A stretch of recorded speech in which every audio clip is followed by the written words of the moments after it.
दोस्तों, क्या आपने कभी ये सोचा है कि अगर आप मौत को ही हरा दें, मिल लीजिए हमारे हीरो से जो कोई आम इंसान नहीं है। पिछले लाखों सालों से वो कभी एक नन्हा कीड़ा बना तो कभी एक खतरनाक शेर। उसने हर उस चीज का दर्द महसूस किया है जो इस धरती पर सांस लेती है, लेकिन अब उसने पहली बार एक इंसान के रूप में जन्म लिया है। इंसानों ने इस दुनिया का जो हाल किया है, यूज देखकर हमारे प्रोटैगनिस्ट का दिमाग थक चुका है। उसके पास उन सभी लाखों जन्मों की तखत और यादियां हैं। अब सवाल ये है, क्या वह इंसानियत को बचाएगा या फिर उन्हें हमेशा के लिए मिटा देगा? भाइयों और उनकी बहनों, अगर आपको गॉड लेवल पावर और एग्जिस्टेंशियल क्राइसिस वाला तड़का पसंद है तो ये मनहवा आपके लिए ही बनी है। तैयार हो जाओ, क्योंकि ये सफर दिमाग हिला देने वाला है।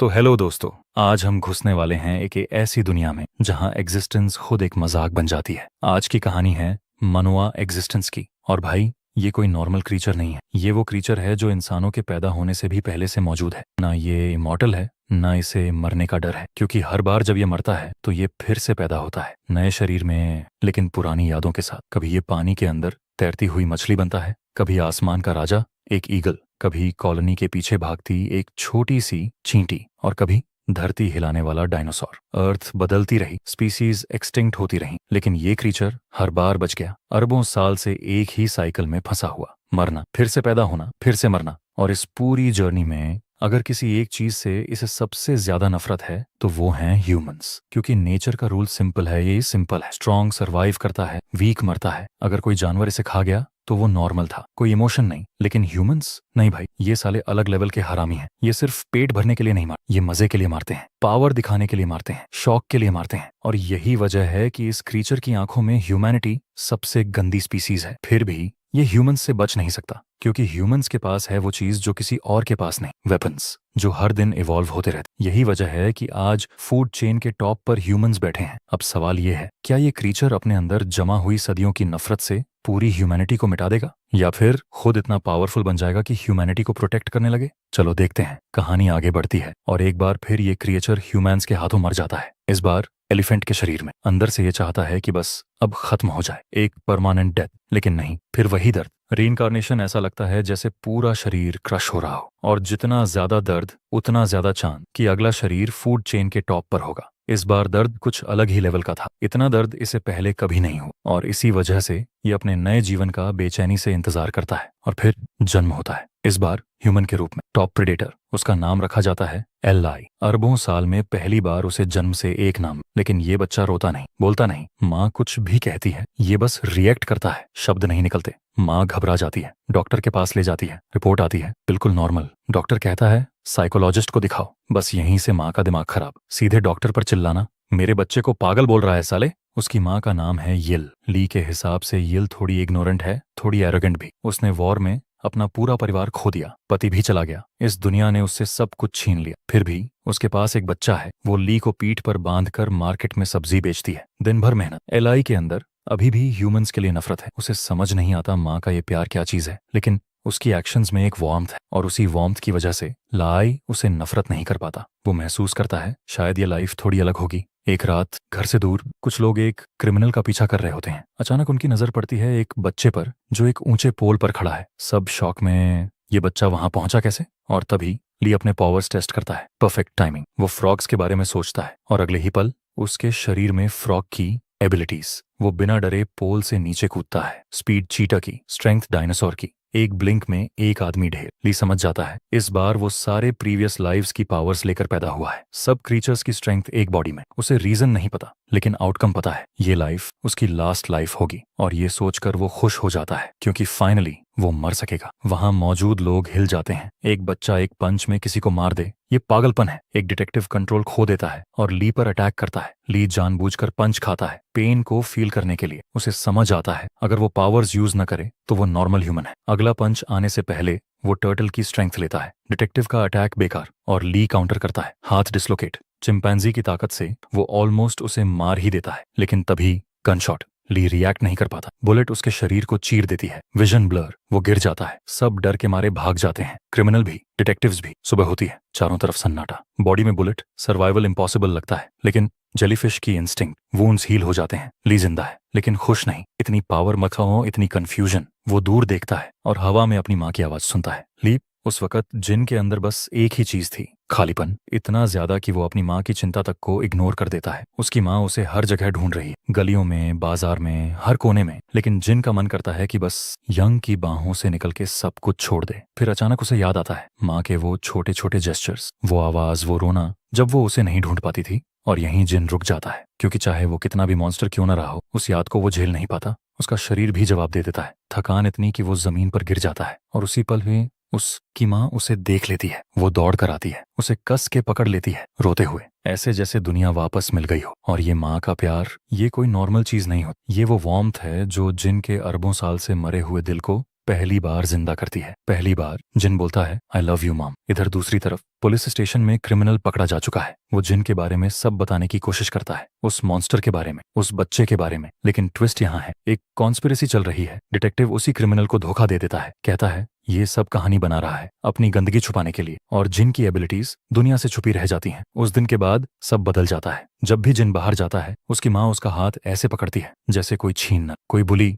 जिन को तंग करे। माँ सामने खड़ी, छू के दिखा, तेरी खोपड़ी तोड़ दूंगी। कोई पड़ोसी गॉसिप करे, माँ सीधा मुंह पर। कोई बाजार में उसकी जगह लेने की कोशिश करे, माँ प्रोटेस्ट कर देती है। यंग शिल हर दिन पूरी दुनिया से लड़ रही है, सिर्फ अपने बेटे के लिए। धीरे धीरे जिन ह्यूमन बॉडी में ढलने लगता है, ह्यूमन लाइफ समझने लगता है। वो चाहता है कि जितना हो सके माँ के पास रहे, लेकिन एक डर उसे खाए जा रहा है। अगर एक एक्स्ट्रॉर्डिनरी क्रीचर एक नॉर्मल इंसान के पास रहा तो खतरा उसी इंसान को होगा। और वही डर सच बन जाता है। वो डिटेक्टिव जो जिन की पावर्स जानता था, वो वापस आ चुका है। जिन को जिंदा देखकर उसकी आंखों में चमक आ जाती है। वही पुराना थ्रिल, वही पुराना शिकार। मॉन्स्टर अभी जिंदा है। और फिर वो दिन आता है जो आना ही था, जिस दिन जिन की माँ बीमार पड़ती है। जिन उससे झूठ बोलता है, मैं स्कूल जा रहा हूँ, लेकिन असल में वो बाजार जाता है खुद तोड़े हुए सेब बेचने। और यहीं से कहानी नरक बन जाती है। डिटेक्टिव उससे टकरा जाता है। इस बार वो सीधा इल्जाम लगाता है, तू स्पाई है, और उसे अरेस्ट कर लेता है। फैमिली की शांति के लिए जिन आंखें बंद करता है और हथकड़ी पहन लेता है। वो कोऑपरेट करता है, लेकिन डिटेक्टिव साला हद पार कर देता है। वो जिन को कोने में धकेलता है और कहता है, अगर तू स्पाई है तो तेरी माँ भी स्पाई हो सकती है, और अपनी टीम को उसकी बीमार माँ की जांच के लिए भेज देता है। बस यहीं जिन टूट जाता है। उसकी माँ ही तो थी जो उसे ह्यूमन लाइफ से जोड़े हुए थी। भीड़ उसे मॉन्स्टर कह रही है, लेकिन जिन अब नहीं रुकता। वो हथकड़ी तोड़ता है और पूरी स्पीड में घर की तरफ भागता है। और यही डिटेक्टिव चाहता था, एक 12 साल के बच्चे को स्पाई बताकर उसकी असलियत बाहर लाना। वो खुश है, अब शिकार शुरू होगा, लेकिन उसे नहीं पता कि सामने कोई नॉर्मल मॉन्स्टर नहीं, बल्कि ऐसा क्रीचर है जो चाहे तो पूरी ह्यूमैनिटी मिटा दे। जिन बाजार से घर पहुंचता है डिटेक्टिव से पहले, लेकिन देर हो चुकी थी। यंग शिल दरवाजा खोलती है और बाहर खड़े स्ट्रेंजर्स को देख लेती है जो उसके बेटे को ले जाने आए। बीमार होने के बावजूद वो चिल्लाती है, पड़ोसियों आओ। लेकिन डिटेक्टिव्स अपने साथी की बातों में फंसे हुए थे। उन्हें लगता है माँ भी स्पाई है, कोई रहम नहीं। जब माँ ने रेजिस्टेंस किया तो उन्होंने उसे धक्का दे दिया, और बस यहीं जिन का गुस्सा एक्सप्लोड कर जाता है। कुछ ही सांसों में वो डिटेक्टिव्स एक 12 साल के बच्चे के हाथों मर जाते हैं। जिन डर रहा है कि अब माँ भी उसे मॉन्स्टर समझेगी, लेकिन यंग शिल के लिए वो हमेशा उसका बेटा ही रहेगा। वो डिटेक्टिव्स के सामने खड़ी होती है, खुद पर इल्जाम ले लेती है, मैंने मारा है। खुद खड़े रहने की ताकत नहीं, फिर भी बेटे को बचाने की जिद। ये अनकंडीशनल लव जिन के दिल को चीर देता है। पहली बार वो रोता है, वो खुद से सवाल करता है, मेरे लिए इतना क्यों? और उसी पल उसकी जिंदगी की सबसे कीमती चीज उसके सामने खड़ी थी, उसकी माँ। लेकिन खतरा अभी खत्म नहीं हुआ था। वही ट्विस्टेड डिटेक्टिव चिल्लाता है, माँ पर एम करो। जिन आगे आ जाता है पूरे कॉन्फिडेंस के साथ। गोलियां चलती हैं और वो सब रोक देता है। डिटेक्टिव्स की हवा टाइट। डर में वो फिर गोली चलाते हैं। इस बार यंग शिल ये नहीं देख पाती। वो अपने बेटे को ढाल बनाकर आगे बढ़ती है, ये जानते हुए कि अब शायद वो नहीं बचेगी। एक नॉर्मल इंसान के लिए मौत आना फिक्स होता है, और उसकी माँ भी कोई एक्सेप्शन नहीं। वो अपने बेटे जिन के पास आखिरी सांस लेते हुए गिर पड़ी। लेकिन ट्विस्ट ये था कि जिन कोई नॉर्मल बच्चा नहीं था। अपनी एक्स ऑर्डिनरी पावर से बस कुछ सेकंड के लिए वो अपनी माँ से कनेक्ट कर पाया। माँ ने उसे सीने से लगाया, उसे काम किया, और वहीं जिन टूट गया। उसने साफ बोल दिया, अब जीने का कोई रीजन नहीं बचा, मैं मरना चाहता हूँ, यंग शेल के पास वापस जाना चाहता हूँ। पर माँ माँ होती है यार, मरते टाइम भी सरेंडर नहीं करती। उसने जिन से प्रॉमिस लिया, जो भी हो, तू क्या बने क्या करे, लेकिन जीना, बस जीना। ये उसकी माँ की आखिरी विश थी। माँ के मरते ही जिन का दिमाग पूरी तरह फक हो चुका था। उसे लगने लगा कि वो इंसानों के साथ कोएग्जिस्ट ही नहीं कर सकता। जहाँ जिन जाता वहाँ केओस फैलता। उसके हिसाब से अब सिर्फ दो ऑप्शंस थे, या तो इंसान उसे मार देंगे या फिर उसे ही इंसानों को मारना पड़ेगा सरवाइव करने के लिए। और माँ की आखिरी विश को फॉलो करने के नाम पर उसने एक भयानक डिसीजन लिया, ह्यूमैनिटी को अर्थ से मिटा देना। लेकिन वो अपनी माँ को कार्नेज दिखाना नहीं चाहता था, इसलिए वो डिटेक्टिव्स को ल्योर करके एक फ्लावर फील्ड में ले गया, एक ऐसी जगह जो उसकी मीठी मेमोरीज से जुड़ी थी। वहीं जिन ने एक्सेप्ट किया कि उसका एग्जिस्टेंस फ्लॉड है, पर इंसान भी कोई दूध के धुले नहीं है। नेचर को चोद चोद के बर्बाद किसने किया? इंसानों ने। और तभी जिन को समझ आया, शायद ये पावर उसे इसलिए मिली ताकि वो ह्यूमैनिटी को एक्सटिंक्शन के एज तक ले जाए। शायद प्लैनेट ने ही उसे पैदा किया था, इंसानों को उनकी औकात दिखाने के लिए। डिटेक्टिव्स जैसे ही दूर हुए, जिन ने उन मॉरली बैंकरप्ट हरामियों को पनिश किया जिन्होंने उससे उसकी सबसे कीमती चीज छीन ली थी। उसकी पावर इतनी ब्रूटल थी कि ऊपर से एक जंप में वो ग्रुप में कैनन बॉल की तरह घुस गया। कुछ सेकंड में सब खत्म। आखिर में सिर्फ रिंग लीडर बचा, आधा मरा हुआ, जिन को मॉन्स्टर बोलते हुए गालियां बकता रहा। जिन हंसा और बोला, तू मुझे मारने में फेल हुआ, अब इसकी कीमत पूरी ह्यूमैनिटी चुकाएगी। और नेक्स्ट सेकंड उस डिटेक्टिव की लाइफ एंड। इसके बाद जिन वापस अपनी माँ के पास आया, उसे अपनी बाहों में उठाया और बिना रुके चलता रहा। चलते चलते उसकी माँ के साथ बिताए सारे पीसफुल मोमेंट्स फ्लैशबैक बनकर लौट आए। लाखों साल जीने वाले जिन के लिए माँ के साथ बिताए वो थोड़े से साल ही उसकी पूरी जिंदगी थे। एंडलेस लव, एंडलेस हैप्पीनेस, सब कुछ माँ के साथ ही था। और अब वो मर चुकी थी उसकी वजह से। कोई भी दर्द जिन को इतना नहीं तोड़ पाया जितना ये लॉस। फिर भी उसे चलना था, माँ की दी हुई रिस्पॉन्सिबिलिटी लेकर, एग्जिस्ट करते रहने की रिस्पॉन्सिबिलिटी। इसी रास्ते में वो एक अजीब जगह पहुंचा जहां उसकी मुलाकात एक हंटर से हुई। हंटर ने एक बर्ड को गोली मार दी। जिन गुस्से में उसे मारने ही वाला था, पर जब हंटर ने उसके पेरेंट्स के बारे में पूछा, जिन रुक गया। जैसे ही हंटर को पता चला कि जिन की माँ मर चुकी है, वो सीरियस हो गया। उसने अपना कोट जिन को पहना और उसे अपने घर ले गया। वहां सिर्फ एक बूढ़ी माँ उसका इंतजार कर रही थी। वो लोग जिन के साथ बहुत प्यार से पेश आए। उनकी वार्मथ ने जिन का इंसानों से टूटा हुआ ट्रस्ट थोड़ा सा वापस जगा दिया। लेकिन रियलिटी हाश थी, वो दोनों गरीब थे, जिन को ठीक से पाल नहीं सकते थे। अगली सुबह हंटर जिन को टाउन ले गया ताकि उसके लिए कोई बेहतर जगह ढूंढ सके। रास्ते में जिन क्यूरियस हो गया, तुम्हारी माँ बोल क्यों नहीं पाती, सुन क्यों नहीं पाती, फिर भी तुम मुझसे रोज बात क्यों करते हो? हंटर ने जवाब दिया, वो सब समझती है, बिना बोले बिना सुने। ये माँ और बेटे का बॉन्ड होता है। ये सुनकर जिन का मूड थोड़ा हल्का हुआ, लेकिन ये खुशी ज्यादा देर टिक नहीं पाई। अचानक भारी बारिश शुरू हो गई। दोनों शेल्टर ढूंढने लगे और तभी डिजास्टर स्ट्राइक किया। और गेस क्या हुआ? जहां एंटरप्राइजेज ने सारे पेड़ काट दिए थे, वहां मैसिव लैंडस्लाइड हो गया। हमारे हंटर भाई ने सोचा, चलो सरवाइव करते हैं, पर नेचर ने उसे ब्रूटल तरीके से दिखा दिया कि यहाँ मर्सी कोई नहीं होती। वो खुद रॉक्स और मिट्टी की लेयर में दबकर मर गया। और फिर जिन ने हेल्पलेसली विटनेस किया कि एक और वो इंसान जिसे वो चेरिश करता था उसके सामने मर गया। लेकिन जिन फीलिंग्स का झटका लेते हुए भी हंटर का बॉडी उसकी माँ के पास ले गया, जैसा हंटर ने विश किया था। लेकिन शॉक और ग्रीफ ने बूढ़ी माँ को भी नहीं छोड़ा। उसने अपने बेटे को देख नहीं पाया और अपनी आंखें बंद कर ली। अब जिन के अंदर का कंफ्यूजन पीक पर था। क्या करे? ह्यूमैनिटी को खत्म करे या नहीं? कौन सा सही है, कौन सा रॉन्ग? मन टोटल कंफ्यूज था। लेकिन यंग शेल की बातें याद आई, अगर कुछ पता नहीं है तो भी ट्राई करना चाहिए, और अगर स्टक हो जाओ तो जो सही लगता है वही करना। मिस्टेक्स वो ओके हैं। तो लेसन याद करके जिन ने डिसाइड किया कि उन प्रॉफिट ड्रिवन एसहोल्स एंटरप्राइजेस को पनिश करना पड़ेगा, जिनकी ग्रीड ने 2 इनोसेंट लोगों की मौत का कारण बनी। और फिर क्या, जिन वहां गया और अपनी ओवरपावर्ड स्ट्रेंथ दिखाते हुए सबको मैसेकर कर दिया। उस समय उसके दिमाग में केवल एक ही थॉट था, भाई ह्यूमैनिटी को मिटाना आसान नहीं है, लेकिन मैं कर सकता हूँ। फिर जिन ने डिसीज्ड हंटर और बूढ़ी माँ के ग्रेव्स को एक बार और विजिट किया और फिर ट्रेनिंग शुरू की। जिन के पास थी सभी क्रीचर्स की पावर, पर प्रॉब्लम ये थी कि बिना एक्टिव थिंकिंग के वो बस एक ऑर्डिनरी ह्यूमन की तरह बिहेव करता था। समय के साथ पहले 5 साल में उसने अपने एबिलिटी को सबकॉन्शियसली कंट्रोल करना सीख लिया। इवन ट्रेन की टक्कर लगी, कोई फ्लिंच नहीं, शेल जैसी टफनेस डेवलप हो गई। अगले साल जिन ने टेलीपैथी से सभी लिविंग क्रीचर्स से बात करना सीख लिया। और रियल शॉक तब आया जब पता चला कि ज्यादातर क्रीचर्स ह्यूमंस को लाइक करते हैं। उसको पता चला, हाँ, ये दुनिया कितनी फक्ड है। फिर 5 साल, फिर 10 साल, जिन बन गया एक फॉर्मिडेबल एंटिटी, एक मैच्योर्ड ह्यूमन बॉडी जो किसी भी एक्सटर्नल अटैक को बिना एक्टिवली सोचे रिएक्ट कर सकता था। और सबसे इनसेन बात, वो सिर्फ लिविंग क्रीचर्स से नहीं, अर्थ, वाटर और ट्रीज से भी कम्युनिकेट कर सकता था। बेसिकली जिन अर्थ के दर्द और सफरिंग को फील करने लगा। और 30 साल की ट्रेनिंग के बाद उसकी एबिलिटीज लिमिटलेस हो गई। मल्टीपल पावर्स को कंबाइन करके वो प्रैक्टिकली कुछ भी कर सकता था। अब उसकी पावर इतनी क्रेजी थी कि अर्थक्वेक क्रिएट करना, सारी 6 कॉन्टिनेंट्स को स्प्लिट करना और ह्यूमन सिविलाइजेशन को वाइप आउट करना, बस उसकी सोच की बात। लेकिन जिन अभी भी हेजिटेट कर रहा था। क्यों? क्योंकि उसकी मेमोरीज में वो लोग भी थे जिन्हें वो प्यार करता था, जैसे उसकी माँ और हंटर। ये अकेलेपन और लव दोनों के अंदर कलाइड कर रहे थे। 47 साल की लोनलीनेस के बाद जिन ने फाइनली समझ लिया, भाई मैं कुछ भी कर सकता हूँ, इसलिए रश करने की कोई जरूरत नहीं। अब उसका प्लान था पहले ह्यूमंस को ऑब्जर्व करना, फिर सही मोमेंट पे एक्ट करना। लेकिन जहां भी वो गया, destruction everywhere, forest cleared but one flowers gone, roads बने ट्रैफिक के लिए। जिन का ब्लड प्रेशर इंक्रीज हो गया। एक छोटा सा एग्जर्शन और वो रोड पूरी तरह मेस में बदल गया। इनिशियली इग्नोर किया ड्राइवर को, पर जब उसने देखा ड्राइवर का फेस उसकी लेट माँ जैसा था, तो उसके इंस्टिंक्ट्स ने उसे रोक नहीं पाया। वो रश करके सेव करने चला गया, लेकिन अनलकी मोमेंट में ऊपर से गिरा रॉक उसे हिट कर गया और पहली बार जिन ने महसूस किया कि वो अपनी पावर नहीं यूज कर सकता। पर वो थोड़ी देर के लिए ही अनकॉन्शियस हुआ, माँ जैसा फेस देखने की शौक में, और उस मोमेंट की क्यूरियोसिटी ने उसे और क्लोजर पुश किया। वो वापस जाग गया, उसकी हेड सर्जरी सक्सेसफुल रही और जल्दी ही कॉन्शियसनेस वापस आ गया। लेकिन ट्विस्ट ये था कि उसकी ज्यादातर मेमोरीज लॉस्ट हो गई थी, बस उसका नाम ही याद रह गया था, जिन। अब इन्वेस्टिगेशन में पुलिस भी फेल हो गए, इवन फिंगरप्रिंट्स भी कोई रजिस्टर नहीं थे। एंड में जिन की गार्डियन बन गई उसकी एक ओल्ड अक्वेंटेंस लिस्सू। एक्सटर्नली देखो तो जिन अभी 24 का लग रहा था, लिस्सू 34 थी। और हाँ, जिन की असली उम्र समवेयर अराउंड 3050 बिलियन साल। हाँ भाई, लिटरल बिलियंस। लिस्सू हमेशा बोलती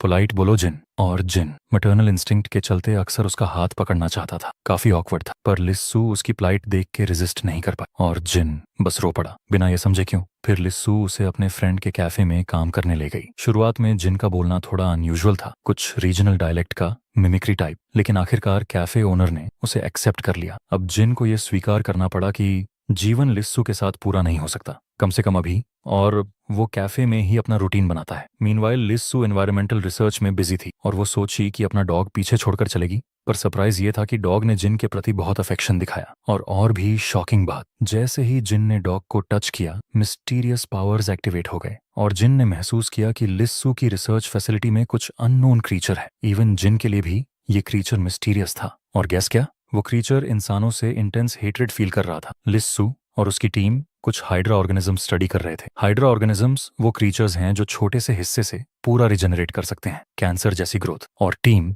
एक प्रोटीन डेवलप कर रही थी जिससे वो रिजेनरेशन रोक सके। रिसेंटली फैसिलिटी में एक न्यू स्पीशीज आया, स्टीयर, सेम रिजेनरेटिव एबिलिटी, पर लोग इसे सिर्फ टेस्ट सब्जेक्ट समझ रहे थे। और जिन को जल्दी पता चला कि ये क्रीचर इतना डेंजरस है कि अगर एस्केप कर गया, ह्यूमैनिटी के लिए ह्यूज थ्रेट है। अब अर्थ पर 2 क्रीचर्स हैं सेम पर्पस के लिए, एक कैप्टिव, एक जिन की तरह मेमोरी लॉस। मीनवाइल जिन कैफे लाइफ में एडजस्ट कर रहा था। ओनर ने कहा बुक्स पढ़ो, कस्टमर्स रेयरली पढ़ते हैं, और जिन ने जल्दी ही सीख लिया कैसे सर्व करना है। और उसकी हैंडसम अपीयरेंस की वजह से कस्टमर्स रैपिड अट्रैक्ट हुए, रेवेन्यू बढ़ा। लिस्सू के फ्रेंड इम्प्रेस्ड हो गए। सेलिब्रेट करने के लिए लिस्सू ने दोनों को ड्रिंक्स पे इनवाइट किया। जिन ने बिटर बियर ट्राई किया, डिसलाइक किया, और क्यूरियोसिटी में उसने समझा कि लोग ड्रंक होकर अपनी ट्रू नेचर दिखाते हैं। और गेस व्हाट, जिन खुद भी ड्रंक हो गया। रास्ते में जिन ने फायरफ्लाइज देखे और ड्रंकन स्टेट में उसकी इंस्टिंक्ट्स एक्टिवेट हो गई और उसका बॉडी लाइट इमिट करने लगा, फायरफ्लाइज की तरह। लिस्सू को डर लग गया और वो बिना देखे भाग गई और गिर पड़ी एक रवीन में, लेकिन प्रेडेटर स्पीड वाली जिन ने उसे जल्दी रेस्क्यू कर लिया। नेक्स्ट मॉर्निंग लिस्सू को इंट्रोड्यूस किया गया स्टीयर स्पीसीज से। फैसिलिटी में कुल 14 स्पेसिमेंस थे,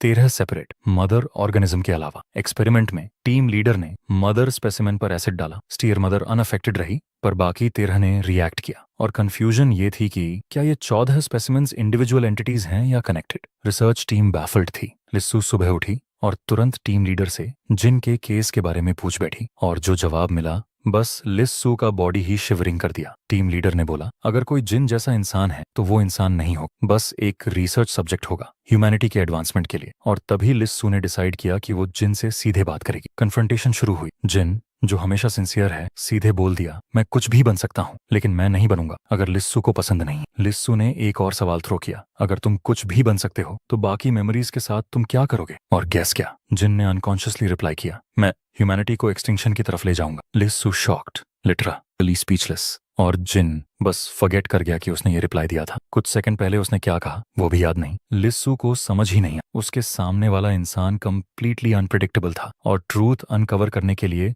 लिस्सू ने जिन को एक कॉन्ट्रैक्ट दिया, अब से तुम मेरे रिसर्च सब्जेक्ट होगे। और जिन बिना किसी हेजिटेशन के साइन कर दिया। उस रात जिन ने लिस्सू के एक्सपेरिमेंटेशन सहा। बहुत टायरसम नाइट थी, लेकिन वो साइलेंट रहा। नेक्स्ट मॉर्निंग लिस्सू ने कैफे ओनर से कंसल्ट किया और जिन की बायोलॉजिकल डेटा कलेक्ट की। कॉलीग्स एनालिसिस, बस एक सिंपल यंग मैन है, कुछ अनयूजुअल नहीं। बट लिस्सू को पता था ये आदमी नॉर्मल ह्यूमन नहीं। और फिर वो लैबोरेटरी गई जिन का ब्लड वायल लेकर, पास्ट में स्टीयर स्पेसिमेंस के पास। और गेस क्या हुआ, इनिशियल स्पेसिमेन वायलेंटली रिएक्ट कर गया, स्टीयर एस्केप करने लगा। स्टाफ पैनिक में आए, टीम लीडर बिट हुआ स्टीयर द्वारा, और फिर इनएक्सप्लिकेबली स्टीयर डाई हो गया। मदर स्पेसिमेन डेड होने के बाद भी बाकी अनअफेक्टेड। पार टीम लीडर बाइट का असर उठाकर कन्वल्सिंग और अनकॉन्शियस हो गया, और जब लीसू ब्लड वायल के साथ एंटर हुई, स्टीयर ने सबकॉन्शियसली अटैक किया। लकीली जिन समय पर आया, टीम मास लीडर को अनकॉन्शियस किया और हॉस्पिटल ले गया। लिस्सू क्यूरियस थी, तुमने मेरी लोकेशन कैसे पता की? और जिन सच में नहीं जानता था, बस इतना पता था जहां लिस्सू काम करती है वहां बहुत डेंजर है। टीम लीडर हॉस्पिटल में अनकॉन्शियस था और कोवर्कर जिसे छोटी सी स्क्रैच लगी थी वो भी स्टीयर से प्रभावित हो गई थी। जिन की सेफ्टी इंश्योर करने के लिए उसने लिस्सू से कहा कि वो अपना वर्क प्लेस छोड़ दे, और लिस्सू ने एक्सेप्ट कर लिया। ये सिर्फ जिन की वर्ड्स के लिए नहीं बल्कि उसके पहले रिसर्च रिजल्ट्स और बायोलॉजिकल डेटा के लिए भी था। एनालिसिस के अनुसार जिन एक्सटर्नली नॉर्मल था, पर उसकी परसेप्टिवनेस और इंस्टिंक्ट्स ह्यूमन से बहुत शार्पर थे। और लिस्सू ने डिसाइड किया, ठीक है, उसके इंस्टिंक्ट्स पर भरोसा करते हैं। और लिस्सू ने नोटिस किया जिन दूसरों के लिए स्ट्रॉन्ग डिसलाइक रखता है, और वो खुद नहीं समझ पा रही थी क्यों। इसलिए उसने डिसाइड किया कि उसे और ऑब्जर्व करना चाहिए। रिसर्च टीम हेड को भी अब रियलाइज हुआ कि उसकी कॉन्शियसनेस नॉर्मल नहीं थी, कभी आई कभी चली गई अनप्रिडिक्टेबली। डॉक्टर्स बोले नथिंग रॉन्ग। पार लूसिड मोमेंट्स में वो महसूस कर रहा था कि कुछ अनयूजुअल चल रहा है, और जिन के लिए अब लेबोरेटरी का रिटर्न अनअवॉइडेबल था। पता लगाना था कि स्टीर क्या है और क्यों ये डेंजरस है। लेबोरेटरी में इंजर्ड रिसर्चर पर मॉस्किटो बाइट हुआ, और ये ओमेन था कि कुछ हॉरिबल ह्यूमैनिटी तक स्प्रेड होने वाला था। लीसू ने जिन से कहा, तुम्हारे एटीट्यूड और वर्ड्स की वजह से तुम ह्यूमैनिटी एक्सटिंक्शन तक ले जा सकते हो। और वो श्योर थी कि जिन ने पास्ट में कुछ एनकाउंटर किया था मेमोरी लूज होने से पहले, और जिन चिल था, ही डिडंट केयर मच, बस ऑब्जर्व करता रहा और स्लोली अपना नेक्स्ट मूव प्लान करता रहा। तो गाइस, स्टोरी अब नेक्स्ट लेवल पर पहुंच चुकी है। लिस्सू ने नोटिस किया कि जिन दूसरों के लिए भी कुछ स्पेशल अफेक्शन दिखा रहा है, और गेस क्या, जिन खुद नहीं जानता क्यों। पार लिस्सू के लिए ये क्लियर था, जिन उसे प्रोटेक्ट करना चाहता है। जिन ने अपनी एबिलिटीज दिखाई, और लिस्सू को पता चला कि सिर्फ मरीन क्रीचर्स ही नहीं, पूरा ओशन उसकी विल से मूव कर रहा था। और इससे भी क्रेजी बात यह कि जिन अर्थ और विंड को भी कंट्रोल कर सकता था। लिस्सू इनिशियली डर गई, पर जिन ने कहा, चिल, सब ठीक है, नेचर हमेशा तुम्हारे साइड में है, बस उसे फील करो, डरना बंद कर दो। और लिस्सू ने जब रिलैक्स किया और नेचर में इमर्स हुई तो डर नहीं आया, इंस्टेड एक्साइटमेंट फील किया। जिन ने उसे एक नया वर्ल्ड दिखाया, और लिस्सू ने रियलाइज किया कि भले ही जिन एक टिकिंग बॉम्ब हो, पर उसका रोल अब सिर्फ प्लेनेट को प्रोटेक्ट करना है। और गैस क्या, जिन भी खुश था। इवन अगर उसकी मेमोरीज वापस आ जाएं, उसको वर्ल्ड डिस्ट्रॉय करने का कोई रीजन नहीं था, क्योंकि वो लिस्सू जैसी पर्सन के लिए फाइट कर रहा था। Meanwhile head of research team hospital में था। स्टीयर अब उसके नर्वस सिस्टम में स्प्रेड हो रहा था, और धीरे धीरे इन्फेक्टेड लोगों की संख्या बढ़ती जा रही थी। और जो मैसेज हेड रिसीव्ड कर रहा था वो था annihilation of all human kind. और फिर जिन ने इंस्टिंक्ट से पता लगा लिया कि लिस्सू डेंजर में है, और स्टीयर ने इन्फेक्टेड लोग भेजे अटैक करने के लिए। पर जिन बिलियन सालों के इंस्टिंक्ट्स वाले जिन के लिए ये बस चाइल्ड्स प्ले था। जिन ने फिजिकल इम्पैक्ट से स्टीयर को नॉकआउट कर दिया, और जिस ह्यूमन बॉडी में स्टीयर कंट्रोल कर रहा था उसे आसमान में फेंक दिया और खाली जमीन में गिरा दिया। पर स्टीयर अभी भी इनसाइड था, और जिन ने उसे और हिट्स दिए, पर इंजरीज जल्दी हील हो गए। स्टीयर ने सेल्स इन्वेड करने की कोशिश की, फेल, और फिर स्टीयर ने कई इन्फेक्टेड क्रीचर्स अटैक करने भेजे। पर जिन के लिए थोड़ा इम्पल्स ही काफी था। क्रीचर्स कोलैप्स हो गए, स्टीयर फिर से स्काई में फेंका गया, और नॉर्मल पंच से ह्यूमन बॉडी में ह्यूज होल टेयर हुआ। स्टीयर फाइनली रियलाइज कर गया कि मॉन्स्टर जिन से लड़ना इम्पॉसिबल है, पर उसकी ब्रेन स्टिल समझ रही थी जिन की वीकनेस, उसका मेमोरी लैकिंग वर्जन। और स्टीयर ने क्रोज समन किए, पर इस बार क्रोज ने जिन अटैक नहीं की। इंस्टेड स्टीयर ने मेन बॉडी ट्रांसफर किया एक क्रो में, और head of research team gasping रह गया। जिन बस लिस्सू की सेफ्टी की टेंशन में था, और उसी मोमेंट कैफे में लिस्सू ऑलमोस्ट अटैक हुई। जिन ने इलेक्ट्रिसिटी येल एबिलिटी यूज करके सब इन्फेक्टेड पीपल ब्लॉक कर दिए, और लिस्सू को पिगी बैक करके सेफ जंप किया। सीन कैप्चर्ड हो गया लाइव स्ट्रीम में, साउथ कोरिया तक में सब देख रहे थे। और एक सिटीजन ने तुरंत रिकॉग्नाइज किया जिन को, और बोला मॉन्स्टर, क्योंकि उसके फादर ने डिकेड्स पहले जिन इन्वेस्टिगेट किया था और मर गया। और फिर सीन में जिन ने क्रो को डिस्ट्रॉय किया और लिस्सू को सेव किया। पर लिस्सू एंग्री हो गई जिन की इंडिफरेंस देखकर, और उसने खुद इन्वेस्टिगेट करने की ठानी। पर नॉर्मल ह्यूमन होने के नाते लिस्सू डोर के पास ऑलमोस्ट अटैक हो गई। जिन ने इंस्टिंक्ट से सेव किया, और उसकी प्रायोरिटी अब सिर्फ लिस्सू को प्रोटेक्ट करना। स्टीयर अब भी कंट्रोल स्प्रेड कर रहा था, और जिन ने डिब्री थ्रो करके टेम्पररी कनेक्शन डिसरप्ट किया। पर स्टीयर जल्दी रिकवर कर गया। जिन ने लिस्सू को परसुएड किया कि वो फिर से उसके साथ रहे, और प्रॉमिस किया नो रेकलेस एक्शन। और लिस्सू ने एक्सेप्ट किया, और फिर उन्होंने जंप किया ग्राउंड पर। सीन कैप्चर हो गया, वायरल हो गया, और विटनेस ने देखा जिन की ओवरपावर्ड एबिलिटीज। और लिस्सू फाइनली समझी कि इन्फेक्टेड होने के कारण जिन ने उसके प्रोटेक्शन के लिए एक्सट्रीम स्टेप लिया। बॉस को भी मारना पड़ा, और लिस्सू को जिन की ह्यूमैनिटी समझ में नहीं है। पर जिन की प्रायोरिटी क्लियर थी, प्रोटेक्ट द पर्सन ही चेरिशेस। मीनवाइल वर्ल्ड वाइड लोगों में स्ट्रेंज न्यूरोलॉजिकल सिम्टम्स फैलने लगे। गवर्नमेंट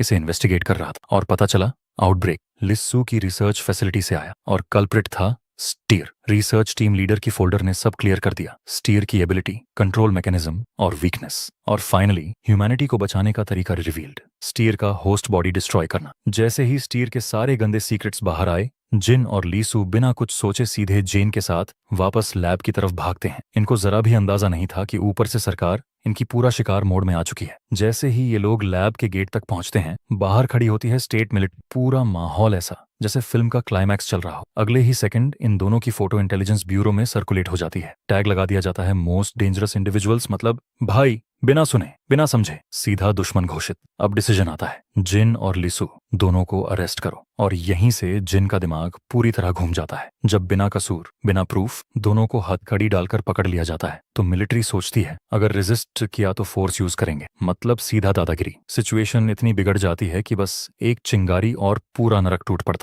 लेकिन तभी लीसु इंटरवीन करती है और यहाँ जिन पूरा सिम्प मोड ऑन, जो लीसु बोलती है वही करता है। नतीजा, दोनों गिरफ्तार और अलग अलग कर दिए जाते हैं। लीसु को शक के नाम पर इन्फेक्टेड बताकर गवर्नमेंट लैब भेज दिया जाता है टेस्ट के लिए। और दूसरी तरफ जिन हथकड़ी में जकड़ा हुआ सीधा पहुंचता है डिफेंस मिनिस्ट्री के बॉस किम स्योदोंग के सामने। कन्वर्सेशन शुरू होते ही किम स्योदोंग जिन को उसके बाप की याद दिलाने की कोशिश करती है, एक फॉर्मर डिटेक्टिव जो किसी रहस्यमयी एंटिटी की जांच करते हुए गायब हो गया था। लेकिन जिन के दिमाग में ब्लैंक, कुछ याद नहीं। उसके लिए बस एक ही सवाल इंपॉर्टेंट था, लीसु को कहां ले गए। जैसे ही किम स्योदोंग बात को पलटने वाली होती है, तभी एक मैसेंजर घुसता है। लीसु का टेस्ट पॉजिटिव आया है और किम स्योदोंग उसी मौके को पकड़कर जिन को समझाने लगती है कि उसका डर सही है। फिर वो एक और बम फोड़ती है, सरकार को वायरस से निपटने का तरीका मिल गया है और वो तरीका है इन्फेक्टेड लोगों को आइडेंटिफाई करके मार देना। बस यहीं जिन को लग जाता है कि कुछ तो बहुत गड़बड़ है। वो गुस्से में रिस्ट्रेंट्स तोड़ देता है, ये सब बकवास बंद करो, सीधा सवाल दागता है। किम स्योदोंग ठंडे दिमाग से बोलती है, दुनिया को बचाने के लिए करना पड़ेगा। लेकिन जिन के लिए पूरी दुनिया सिर्फ एक लड़की थी, लिसु।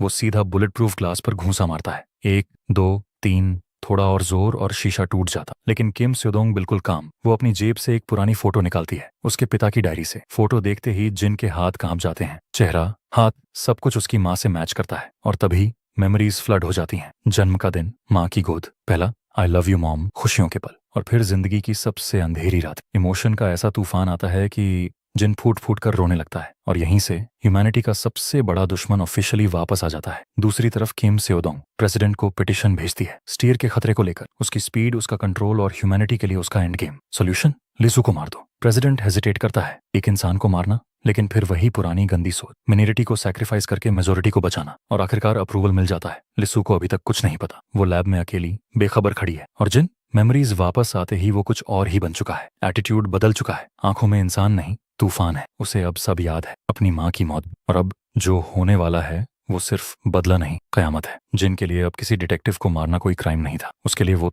बस रिवेंज था, और वो भी बहुत हल्का सा। ये सुनते ही एसईओ योंग तंज कसते हुए बोलती है, तुझे अपने बाप का चेहरा भी याद नहीं होगा, अब तो तुझे सिर्फ नेशनल सिक्योरिटी की पड़ी है। लेकिन जिन को उसकी बकवास से रत्ती भर भी फर्क नहीं पड़ता। उसके दिमाग में सिर्फ एक ही चीज घूम रही थी, वो फोटो। जिन सीधा धमकी देता है, अगर वो फोटो अभी के अभी दे दी तो मैं तुझे यहीं खड़ा खड़ा नहीं मारूंगा। चारों तरफ गन्स तनी हुई थी, लेकिन जिन के चेहरे पर डर जीरो। एसईओ योंग अकड़ में पूछती है, और अगर मैंने नहीं दी तो? अगले ही पल जिन एक घूंसे में दीवार फाड़ देता है, फिर दूसरी, फिर तीसरी, ऐसे जैसे दीवारें नहीं कार्डबोर्ड हों। और तभी एसईओ योंग की हवा टाइट। अब उसे समझ आ जाता है, यहाँ ज्यादा होशियारी दिखाई तो लाश भी नहीं बचेगी। बिना ज्यादा ड्रामा किए वो खुद फोटो जिन को सौंप दे देती है। जिन फोटो पकड़ता है, मुड़ता है और जाने लगता है। पीछे से एसईओ योंग सोचती है शायद ये लिस्सू को बचाने जा रहा है, लेकिन सच्चाई ये थी कि जिन अब वही इंसान नहीं रहा। अब उसके लिए किसी की मौत कुछ भी नहीं थी, क्योंकि वो पहले ही तय कर चुका था, इंसानों को इस धरती से मिटा देना है। वो आराम से बाहर निकल जाता है, पीछे सिर्फ चीखें, खून और सन्नाटा छोड़कर। कई लोग मर चुके थे, लेकिन किसी की हिम्मत नहीं मौत के सामने खड़े होने। एसईओ योंग के कमरे से आवाजें सुनकर उसका सबऑर्डिनेट भागता हुआ आता है। शरीर पर एक खरोंच नहीं, लेकिन जिन की पावर अपनी आंखों से देखकर एसईओ योंग कांप रही थी। वो तुरंत ऑर्डर देती है, national security alert, maximum level. और उधर लीसु को एग्जीक्यूशन की खबर सुना दी जाती है। वजह एक्सप्लेन की जाती है, ह्यूमैनिटी के ग्रेटर गुड के लिए। सुनकर लीसु सुन, लेकिन फिर भी वो एक्सेप्ट कर लेती है। उसे बताया जाता है, तुम्हारी मौत पेनलेस होगी, बस एक मीठी नींद। लेकिन लीसु के अंदर कुछ और भी था, स्टीयर। और स्टीयर को मरना पसंद नहीं, सर्वाइवल इंस्टिंक्ट किक करता है। वो रिसर्चर को कंट्रोल करके भागने का रास्ता ढूंढने लगती है, डर में भी दिमाग ठंडा रखती है। ये उसकी ताकत थी। दूसरी तरफ डोनल पूरी रात जिन को ढूंढने के बाद आखिरकार उसे ढूंढ लेती है। वो लीसु को लेकर परेशान है, क्योंकि कांटेक्ट ही नहीं हो पा रहा। लेकिन सामने जो सीन था, tank, gun, soldier, Donal confused. लगभग गोली लग ही जाती है, लेकिन लकी ऑथर का बेटा साथ होता है और मामला संभल जाता है। अचानक गोलियां चलने लगती हैं। डोनल पैनिक में चली जाती है। धरती छोड़ने जैसा डर। वो बस रो सकती है जिन के पास। और जिन वो इंसानों को खत्म करना चाहता है, लेकिन डोनल के साथ बिताए पल और खासकर लीसू के साथ मोमेंट्स उसके अंदर कुछ तोड़ देते हैं। रिमॉर्स, गुस्सा, कंफ्यूजन। और वही जिन मिलिट्री के सामने खड़ा हो जाता है। टैंक फायर करते हैं, गोलियां बरसती हैं, लेकिन जिन के बाल तक को नुकसान नहीं। वो डोनल को बचाए खड़ा रहता है जैसे मौत खुद उसका बॉडीगार्ड हो। वो मानता है लीसू उसकी माँ जैसी नहीं है, फिर भी वो उसे बचाना चाहता है। पैनिक में मिलिट्री कांप रही है और जिन डोनल से पूछता है, मेरे साथ लीसू से मिलना है। डोनल का गला सूख चुका है। वो जवाब नहीं दे पाती, सिर्फ कांपती है। तो जिन खुद समझाता है, देश के नेता हमें मारना चाहते हैं बाकियों को बचाने के लिए। वो पूछता है, क्या ये सही है? डोनल रो रही है। उसे कुछ समझ नहीं आ रहा। वो बस डर रही है। और तभी कमांडर चिल्लाता है, सेकंड राउंड ऑफ फायर। लेकिन गोली चलने से पहले ही सब रुक जाता है। जिन कमांडर का सिर पकड़कर उसे हवा में उठा लेता है। बाकी सबकी चीख निकल जाती है। जिन के लिए छोटों को कुर्बान करके बड़ों को बचाना एक मजाक है। कुर्बानी चॉइस होनी चाहिए, किसी का ऑर्डर नहीं, क्योंकि ताकतवर ही फैसला करता है। और इस बार जिन तय करेगा ह्यूमैनिटी का फ्यूचर। एक हल्की सी हवा चलती है और अगले ही पल सब कुछ साफ, कंप्लीट वाइप आउट। डोनाल ऊपर से ये सब देखती है, डर से जमी हुई। न्यूज रिपोर्टर्स आसमान से बैटलफील्ड की हॉरर एक्सप्लेन करने की कोशिश करते हैं। गवर्नमेंट ने एलीट फोर्सेस भेजी थी जो डेंजरस इंडिविजुअल्स को हैंडल करती हैं, लेकिन उनके सामने खड़ा था जिन। और अब ये लड़ाई नहीं है, ये एंड गेम है। लेकिन भाई, अगला सीन तो सीधा नाइटमेयर है। एक पल भी नहीं लगता और सामने खड़ी पूरी की पूरी फोर्स साफ हो जाती है जैसे थी ही नहीं। रिपोर्टर्स की हालत खराब, कैमरा हाथ में है लेकिन दिमाग फ्रीज। उनके मन में बस एक ही सवाल, ये जिन है या कोई राक्षस? हालांकि लड़ाई अब भी खत्म नहीं हुई है। मिलिट्री ऐसे आ रही है जैसे आग की तरफ पतंगे। मरने का इन्विटेशन खुद ले रहे हैं। और इसी केओस के बीच जिन सोचने लगता है। वो इंसानों की भाषा सीख चुका है। उनका लॉजिक, उनका माइंडसेट, उनकी दुनिया सब समझ चुका है। और उसे एक बात साफ दिखती है, इंसान खुद को हर चीज का मापदंड समझते हैं, लेकिन क्या सच में धरती पर जितनी भी जिंदगियां हैं सब इंसानों के हाथों मरती हैं? कभी खाने के लिए, कभी सजावट के लिए, कभी सिर्फ मस्ती के लिए। जिन ने एग्जिस्टेंस के हर फेज को जिया है, सब कुछ देखा है। इंसान बन जाने के बाद भी उसे ह्यूमैनिटी की ये घमंडी बकचोदी बर्दाश्त नहीं हो। खासकर वो ओवर एक्टिंग करने वाले रिपोर्टर्स जो मुंह चला रहे हैं जैसे खुद भगवान हो। अब जिन का पेशेंस खत्म। इन मच्छरों से छुटकारा चाहिए। वो एक पत्थर उठाता है और कैजुअली फेंक देता है। बूम! हेलीकॉप्टर हवा में ही फट जाता है। लेकिन तभी जिन की नजर जाती है। वो हेलीकॉप्टर सीधा डोनल की तरफ गिर रहा है और बस यहीं जिन की कोल्डनेस टूट जाती है। एक सेकंड पहले जो इंडिफरेंट था, अगले ही पल डोनल के सामने खड़ा है। वो खुशी से बचा लेता है, क्योंकि इंसान बनकर उसने सिर्फ नफरत नहीं सीखी, दया भी सीखी है। पूरा बैटलफील्ड बिखरा पड़ा है और जिन का दिमाग भी अंदर भी उतनी ही उथल पुथल है। फिर भी वो जानता है जिस रास्ते को चुना है उसी पर चलेगा। लेकिन डोनल को डर के मारे रोते देख उसे एक बात समझ आ जाती है, अब वो अपने चाहने वालों को इग्नोर नहीं कर सकता। तो जिन फैसला बदलता है। अब सब कुछ खत्म नहीं करेगा, वो पीछे हटेगा, दुनिया से मुंह मोड़ लेगा, लेकिन एक चीज करेगा, लीसू को गवर्नमेंट की बकवास से बचाएगा। और बात करते हैं लीसू की। साइकोलॉजिकल मैनिपुलेशन के बाद वो गवर्नमेंट लैब से आसानी से भाग निकलती है। स्टीयर कुछ लोगों को कंट्रोल करके पूरा सीन बिगाड़ देता है। सिक्योरिटी वालों की हालत टाइट। प्लान ए फेल, तो वो जाते हैं प्लान बी पर, सीधा लीसू को खत्म करना। कन्फ्रंटेशन होता है। लीसू को पूरा नहीं पता कि स्टीयर उसके शरीर से लोगों को कंट्रोल कर रहा है, लेकिन वो देखती है बेगुनाह लोग खुद को गोलियों के सामने फेंक रहे हैं और लीसू एक इंसान होने के नाते ये बर्दाश्त नहीं कर पाती। स्टीयर को रोकने के लिए वो जमीन पर अपना सिर जोर से मारती है। कंट्रोल टूटता है और तभी उसके दिमाग में एक आवाज गूंजती है, स्टीयर। वो लीसू से कहता है, ध्यान से देख, तेरे सामने खड़े लोग तुझे मारना चाहते हैं और मैं तुझे बचाना चाहता हूँ। स्टीयर समझा रहा है, हम सिम्बायोटिक हैं, तेरा और मेरा रिश्ता जुड़ा हुआ है, फिर तू मुझे क्यों रोक रही है? लेकिन लिसू को इस पैरासाइट की फिलॉसफी में कोई इंटरेस्ट नहीं। उसके लिए स्टीयर बस एक चिपकू कीड़ा है। वो फिर से सिर मारती है, चुप हो जा साले। लेकिन तभी वो रुक जाती है। उसे एक बेहतर रास्ता दिखता है, सामने पड़ी बंदूक। इंस्पेक्टर के शब्द याद आते हैं और लिस्सू समझ जाती है अब उसे चॉइस लेनी हो, खुद को सैक्रिफाइस करके पूरी ह्यूमैनिटी को बचाना। स्टीयर तड़पने लगता है, रोकने की कोशिश करता है, लेकिन लिस्सू का फैसला पक्का। वो बंदूक उठाती है खुद की तरफ और तभी जिन आ जाता है। एक सेकंड भी देर नहीं, वो उसका हाथ पकड़ लेता है। लिसू जैसे ही जिन को देखती है उसके सारे बांध टूट जाते हैं, आंखों से नाक से आंसू बहने लगते हैं। वो बच्ची की तरह रोती है और जिन बस उसे पकड़कर खड़ा रहता है, क्योंकि इस पागल खूनी दुनिया में ये एक पल अब भी इंसान होने का सबूत है। लेकिन ये इमोशनल मोमेंट ज्यादा देर टिकता नहीं। अचानक एसईओ योंग का सबॉर्डिनेट बीच में टपक पड़ता है, पूरी वाइब की ऐसी तैसी कर देता है। उस बेवकूफ को लगता है कि स्टीयर लिसू को कंट्रोल कर रहा है और उसका सुसाइड का डिसीजन परफेक्ट। मतलब भाई, दिमाग घुटनों में था क्या? वो जिन की इंटेंशन समझ ही नहीं पाया। जिन के लिए ये मैनिपुलेशन वगैरह है, एक मजाक था। असल में इसी घटिया सोच की वजह से लिसु खुद को खत्म करने जा रही थी ताकि जिन पूरी तरह जाग जाए। जिन गुस्से में लिसु के बाल पकड़ता है और बोलता है, तेरा होना किसी के लिए खतरा नहीं, ना जंगल के जानवरों के लिए, ना समुंदर की मछलियों के लिए, ना आसमान के परिंदों के लिए। उसके लिए दुनिया में सिर्फ इंसान है और खतरा लिसु नहीं, पूरी ह्यूमैनिटी है। अगर सब मर जाएं तो भी ठीक है, लिसु को ये बोझ अकेले उठाने की जरूरत नहीं। ये सुनकर सबॉर्डिनेट बिना सोचे समझे गन उठा लेता है, डबल किल का प्लान। लेकिन अगले ही पल उसका सिर शरीर से अलग, सीधा गेम ओवर। जिन शांति से लिसु से कहता है, मैं तुझे बचाऊंगा, तू जिंदा रहेगी। और सच में उसे बचाने के लिए जिन जिस तरह मार रहा था, वो पावर डरावनी होने के बावजूद खूबसूरत लग रही थी। कैजुअल्टीज तेजी से बढ़ते जा रहे थे, पीसकीपर्स बस कैनन फॉडर, सीधे मौत की लाइन में दौड़ते हुए। ये सब लिसु नहीं चाहती थी। वो चीखती है, जिन प्लीज रोक दे। लेकिन जिन बस करीब 2 सेकंड रुकता है, फिर वही कोल्ड मुंह। और अगले ही पल एक गवर्नमेंट ऑफिशियल का सिर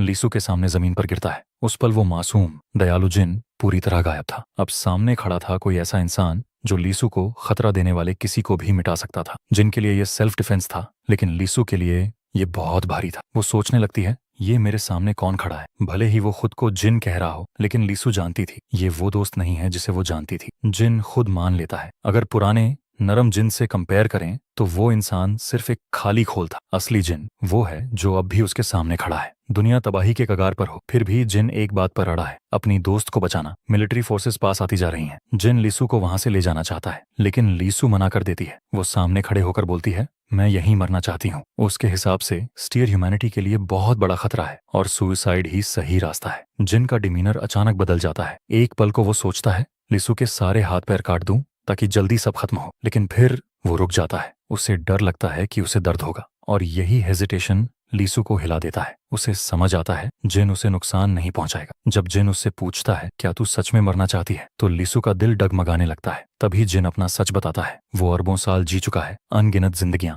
लेकिन कभी खुद को खत्म करने का ख्याल तक नहीं आया। हर जीव जीना चाहता है, और लिसु भी। वो खुद से झूठ बोल रही थी। जैसे एक बच्चा माँ की गोद में रोता है, लिसु भी जीना चाहती थी। उसे जिन की माँ के आखिरी शब्द समझ में आने लगते हैं, हालात जैसे भी हों, जिंदा रहना। अब लिसु को भी एहसास होता है, वो सेल्फी सही, लेकिन जीना चाहती है। और वही उसका सच्चा एहसास था। कल तक जिन की जिंदगी नॉर्मल थी, आज उसके हाथ खून से भरे हैं। कल तक लिसु एक आम लड़की थी, आज वो ह्यूमैनिटी के लिए खतरा है। लेकिन अब दोनों क्लियर हैं, अनसर्टन नहीं। उन्होंने अपना अगला पियाद चुन लिया है। साथ दोनों तुरंत मरे हुए डिपार्टमेंट हेड के रिसर्च रूम पहुंचते हैं, स्टीयर का डेटा ढूंढ। लेकिन किस्मत खराब, सारे डॉक्यूमेंट्स गवर्नमेंट उठा चुकी थी। स्टीयर की एबिलिटीज से लिसु को पता चलता है करीब 129 लोग उनकी तरफ बढ़ रहे हैं उन्हें मारने। मिलिट्री कैजुअल्टीज पहले ही 2000 से ऊपर। रूफटॉप पर टारगेट दिखते ही सोल्जर्स डिसाइड करते हैं, अब पूरा फोकस इन्हें खत्म करने पर। जिन लिसु से बोलता है, आंखें बंद कर लो। वो अकेला आगे बढ़ता है। लिसु के दिल में बस एक ही चीज, माफी। क्योंकि जब वो आंखें खोलती हैं, डेथ टोल 1000 से भी ज्यादा बढ़ चुका होता है। अब उनका रास्ता तय है, खून के समुंदर से होकर। मुश्किल चाहे जितनी हो, जिन और लिसु पीछे नहीं हट सकते। और दूसरी तरफ गवर्नमेंट में SEO योंग प्रेसिडेंट के ऑफिस पहुंच चुकी है अगली चाल चलने के लिए। अब सीन शिफ्ट होता है सीधे सत्ता के दिल में। मुद्दा एक ही, जिन और लिसु को मिटाने के लिए मिसाइल्स चलाने की परमिशन। SEO योंग पूरी ठंडी आवाज में प्रेसिडेंट को समझाने लगती है, ये दुश्मन नॉर्मल नहीं है, ये देश का दुश्मन है। मिसाइल्स के बिना काम नहीं चलेगा। प्रेसिडेंट हिचकता है। वो बोलता है, मिलिट्री अभी भी फील्ड में है, मिसाइल्स चलेंगी तो सिविलियंस भी मरेंगे। और यहीं प्रेसिडेंट सबसे बड़ी गलती कर देता है, क्योंकि SEO योंग यहाँ इजाजत लेने नहीं आई। अगर प्रेसिडेंट अप्रूव नहीं करेगा तो वो उसे मार देगी, बिल्कुल वैसे ही जैसे उसने पहले लिसु की एग्जीक्यूशन डिमांड की थी। फिर वही पुराना बहाना, सबको बचाने के लिए। और अगले ही पल धड़ाम, प्रेसिडेंट का तख्ता पलट, सीधा सिर में गोली। जब बॉडीगार्ड्स को पता चलता है, तब तक बहुत देर हो चुकी होती है। ये कूप पहले से प्लान्ड था। आज जो भी सच जानता था, उसे सूरज दोबारा नहीं देखना। प्रेसिडेंट के 2 बॉडीगार्ड्स बाहर से ही मार दिए जाते हैं। चीफ सेक्रेटरी को अंदर लाया जाता है। प्रेसिडेंट की लाश देखकर उसका दिमाग सुन्न, उसके मुंह से निकलता है, क्या तुम पागल हो? तुमने देश के हेड को गोली मार दी। SEO योंग बिना पलक झपकाए बोलती है, प्रेसिडेंट स्टीयर से इन्फेक्टेड था, देश को बचाने के लिए मारना पड़ा। इतनी घटिया झूठ। चीफ सेक्रेटरी समझ जाता है ये कहानी जनता नहीं मानेगी, लेकिन SEO योंग को फर्क ही नहीं पड़ता। वो बेशर्मी से बोलती है, व्हाइट हाउस हो या PM ऑफिस, स्टीयर कहीं भी फैल सकता है। प्रेसिडेंट का घर कोई मंदिर नहीं। चीफ सेक्रेटरी गुस्सा दबाकर पूछता है, तो अब क्या मिलिट्री फोर्स से देश चलाओगी? ये कोई पुराना जमाना नहीं है। SEO योंग ठंडी मुस्कान के साथ जवाब देती है, किसी भी जमाने में हजारों सोल्जर्स मारने वाले मॉन्स्टर को जिंदा छोड़ना बेवकूफ़ी है। वो ह्यूमन राइट्स की बातें सुन सुनकर पक चुकी थी। उसके लिए ह्यूमन राइट्स सिर्फ पीस टाइम की लग्जरी थे। डेमोक्रेसी, फ्रीडम, इक्वालिटी सब आउटडेटेड बुलशिट। ये सुनते ही चीफ सेक्रेटरी फट पड़ता है। देश ने शांति के लिए अनगिनत कुर्बानियां दी हैं और तुम डिक्टेटरशिप बनाना चाहती हो। उसकी नजर में ये औरत पागल थी और सच भी यही था। SEO योंग वुमेन जो प्योरिटी की इज्जत करती है लेकिन विरोध करने वालों को जिंदा नहीं छोड़ती। अगले ही पल चीफ सेक्रेटरी को भी स्टीयर इन्फेक्टेड बताकर सीधा गोली मार दी जाती है। कुप कंप्लीट। SEO योंग जीत चुकी थी लेकिन तभी खबर आती है जिन और लीसू भाग चुके हैं। ये सुनते ही SEO योंग का पारा 7वें आसमान पर। वो प्रेसिडेंट की लाश पर ही गोलियां बरसा देती है। सबॉर्डिनेट्स पसीने में भीग जाते हैं। जब गुस्सा निकल जाता है तब SEO योंग शांत होकर ऑर्डर देती है, सब साफ करो। एक तरफ ग्रीन नेटवर्क के जरिए इमरजेंसी पार्लियामेंट्री सेशन बुलाया जाता है ताकि लीगली देश पर कब्जा हो जाए। दूसरी तरफ मिलिट्री को आदेश, स्टीयर इन्फेक्टेड एरियाज में पॉलिटिकल फिगर्स की जांच, कंट्रोल चाहिए, पूरा कंट्रोल। और अब बारी आती है जिन और लीसू की। सैटेलाइट हो या सेना, किसी भी हाल में उन्हें ढूंढना है। SEO योंग प्रेसिडेंट की कुर्सी पर बैठती है। ये वही सीट थी जिसके लिए वो बरसों से खेल खेल रही थी। उसे पता है उसके दिमाग में एक मैलिग्नेंट ट्यूमर है। उसके पास ज्यादा वक्त नहीं लेकिन वो खुश है क्योंकि मरने से पहले वो जिन को मारना चाहती है। इतिहास में नेशनल हीरो बनकर मरना, सब कुछ उसकी मर्जी के मुताबिक चल रहा था। और यहीं से जिन की जिंदगी में एक नया दुश्मन पैदा होता है। कोई आम दुश्मन नहीं, इटर्नल नेमेसिस, पीढ़ी दर पीढ़ी चलने वाली दुश्मनी। अब ये लड़ाई सिर्फ ताकत की नहीं, वजूद की है। तो सीन कुछ ऐसा है भाई। अब दुनिया का नया विलन कौन है? गियन या फिर जियान खुद? किसी को कुछ समझ नहीं आ रहा लेकिन इतना क्लियर है कि इस टाइम पूरी दुनिया की नजर उसी पर टिकी हुई है। इधर जियान और लीसू शहर से बहुत दूर बारिश से बचने के लिए एक गुफा में छुपे बैठे हैं। बारिश हो रही है, माहौल ठंडा है और लीसू का पेट भाड़ में गया है, भूख से चिल्ला रहा है। जान सोचता है चल कुछ खाने का जुगाड़ करता हूँ। लेकिन तभी कहानी में ट्विस्ट आता है। लीसू अचानक कुछ अजीब सी हरकत करती है। वो सीधा गन निकालती है और जान की तरफ तान देती है। अब जान जानता था अगर वो 2 मीठे शब्द भी बोल देना तो लीसू ट्रिगर नहीं दबा पाएगी। और सच भी वही था क्योंकि वो गन जियान के लिए नहीं, वो गन थी लीसू खुद के लिए। पूरे एस्केप के दौरान जियान ने बिना पलक झपकाए न जाने कितनों को मार दिया था। और अब लिसू की हालत ऐसी हो चुकी थी कि वो जीना तो चाहती थी लेकिन मरने से पहले जानना चाहती थी जान असल में है क्या, उसने क्या क्या किया है और वो इंसानों से इतनी नफरत क्यों करता है। फिर जान बोलता है धीरे ठंडे दिमाग से, मैं इंसानों से इसीलिए नफरत नहीं करता क्योंकि वो बुरे हैं, मैं इसीलिए नफरत करता हूँ क्योंकि मैंने उन्हें बहुत ज्यादा जीते हुए देखा है। और फिर उसकी कहानी शुरू होती है। उसने अलग अलग जिंदगियां जी। कभी वो इंसानों को भगवान समझता था, कभी उनकी पूजा करता था, लेकिन हर एक बार बिट्रेयल, पीठ में छुरा और अंत में अकेलापन। उसने देखा कि इंसान ही नहीं, धरती की आधी स्पीसीज किसी न किसी मेंटल बीमारी से ग्रसित है और इंसान तो उस बीमारी का फाइनल बॉस है। अब जियान कहता है लीसू तू खुद डिसाइड कर, मैं गलत हूं या ये दुनिया। लेकिन लीसू सब सुनने के बाद भी कोई जवाब नहीं दे पाती क्योंकि कहानी इतनी फक्ड अप थी कि सही गलत की लाइन ही गायब हो चुकी थी। अगली सुबह सूरज निकलता है, लिसू सो रही होती है और तभी स्टीयर उसकी बॉडी पर कंट्रोल ले लेता है। स्टीयर दोनों को अंदर से ऑब्जर्व कर चुका था और उसने समझ लिया था लीसू बराबर इंश्योरेंस पॉलिसी। जब तक लीसू जिंदा है जियान स्टीयर को हाथ नहीं लगाएगा। लेकिन स्टीयर कोई मरने वाला किस्म का क्रीचर नहीं था। वो खड़ा होकर मौत एक्सेप्ट करने वालों में से नहीं। स्टीयर प्रपोज करता है चल जियान डील करते हैं, हम दोनों मिलकर पूरी ह्यूमैनिटी को साफ कर देते हैं और काम हो जाने के बाद मैं लीसू की बॉडी छोड़ दूंगा। जान तुरंत पलटता है, झूठ बोल रहा है तू। स्टीयर चुप हो जाता है क्योंकि उसे लगा जान ने उसे रीड कर लिया, लेकिन असल में जान बस टेस्ट कर रहा था। अब थोड़ी सी सिंप एनर्जी एक्टिवेट होती है। लीसू का नाम सुनते ही जान की लॉजिक थोड़ी हिल जाती है। वो पूछता है तू भी इंसानों की तरह मुझे यूज करके बिट्रे करेगा? स्टीयर पूरे कॉन्फिडेंस से कहता है नहीं। जान को फर्क भी नहीं पड़ता कि वो सच है या झूठ। उसका लॉजिक सिंपल है, जब दोनों को ह्यूमैनिटी खत्म करनी है तो रेजिस्टेंस किस बात की। अब फैसला जान के हाथ में था, पूरी ह्यूमैनिटी का फेट। लीसू के हिसाब से किसी को मारना गलत है, बिल्कुल साफ बात। लेकिन जान ने वो जिंदगी भी जी है जहां वो अपने मालिक के लिए जान देने वाला एक प्यारा सा कुत्ता था। उसने वो जिंदगी भी जी है जहां उसे इतना मोटा कर दिया गया कि उड़ भी नहीं सका और फिर काट दिया गया। उसने दर्द देखा है, मौत देखी है, खून देखा है। जान सोचता है अगर वही सब इंसानों के साथ हो तो क्या वो सह पाएंगे। लेकिन लीसू याद दिलाती है दोनाल और उसका बेटा, उनकी बूढ़ी माँ और वो लोग जो जियान के लिए पूरी दुनिया से लड़ सकते हैं। जिन लोगों को जियान ने मारा वो भी किसी के लिए पूरी दुनिया। लीसू उसे दोष नहीं देती लेकिन आंख बंद भी नहीं कर सकती। वो कहती है चल कहीं और चलें, ऐसी जगह जहां कोई हमें ढूंढ न सके। वहां तू किसी को मारेगा नहीं और हम शांति से जिएंगे। भाई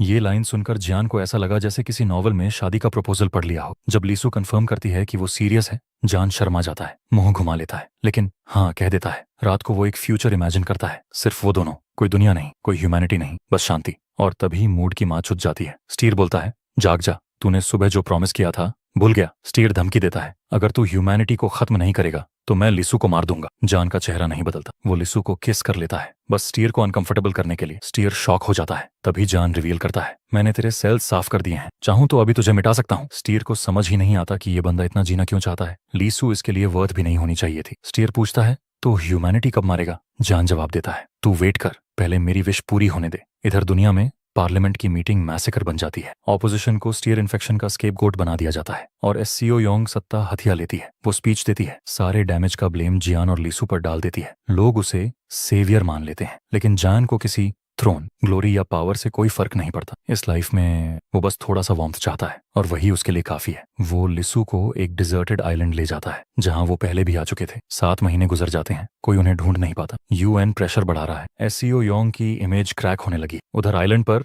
लीसू सेटल हो चुकी है। जियान हैमक तक ठीक से नहीं बांध पाता। लिसू उसे डांटती है, तू बस चोरी और हत्या में अच्छा है। जियान चुपचाप सुनता है क्योंकि लिसू के सामने भगवान भी साइलेंट मोड में चला जाता है। आखिरकार हैमक लग जाता है। लिसू खुश होकर कूद जाती है और बोलती है, काश ठंडी बियर मिल जाती। जान बिना बोले उठता है बियर लाने, क्योंकि भाई जब प्यार सच्चा होना तो अपोकलिप्स भी साइड क्वेस्ट लगने लगती है। लिसू को ज्यादा सरप्राइज नहीं हुआ क्योंकि सच बोले तो जिन इस आइलैंड से पहले ही आधा सामान चुरा चुका था और ऑनेस्टली बियर चुराना तो टोटली जस्टिफाइड था। बिजली है नहीं, मशीन चुराने का कोई मतलब नहीं, पर बियर, भाई बियर तो बेसिक ह्यूमन राइट है। हालांकि लीसू उसे रोज ताने मारती रहती थी, लेकिन अंदर ही अंदर वो ये भी मानती थी कि जिन ध्यान रखता है, हाँ बहुत कम लो, लेकिन जब रखता है तो सही से रखता है। फिर जिन बोल देता है, गरम बियर का टेस्ट बेकार होता है। बस इतना सुनना था। एक्सपीरियंस ड्रिंकर लिसू तुरंत सपोर्ट में आ गई। ठंड आएगी, बियर ठंडी हो जाएगी, टेंशन किस बात की? उसका असली कंसर्न कुछ और था। ठंड से बचने के लिए घर बनाना पड़ेगा क्या? जिन ने कुछ नहीं कहा, बस ऐसा फेस बनाया जैसे कुछ भी समझ नहीं आया, लेकिन उसके दिमाग में ऑलरेडी प्लान था। जैसे ही विंटर आएगा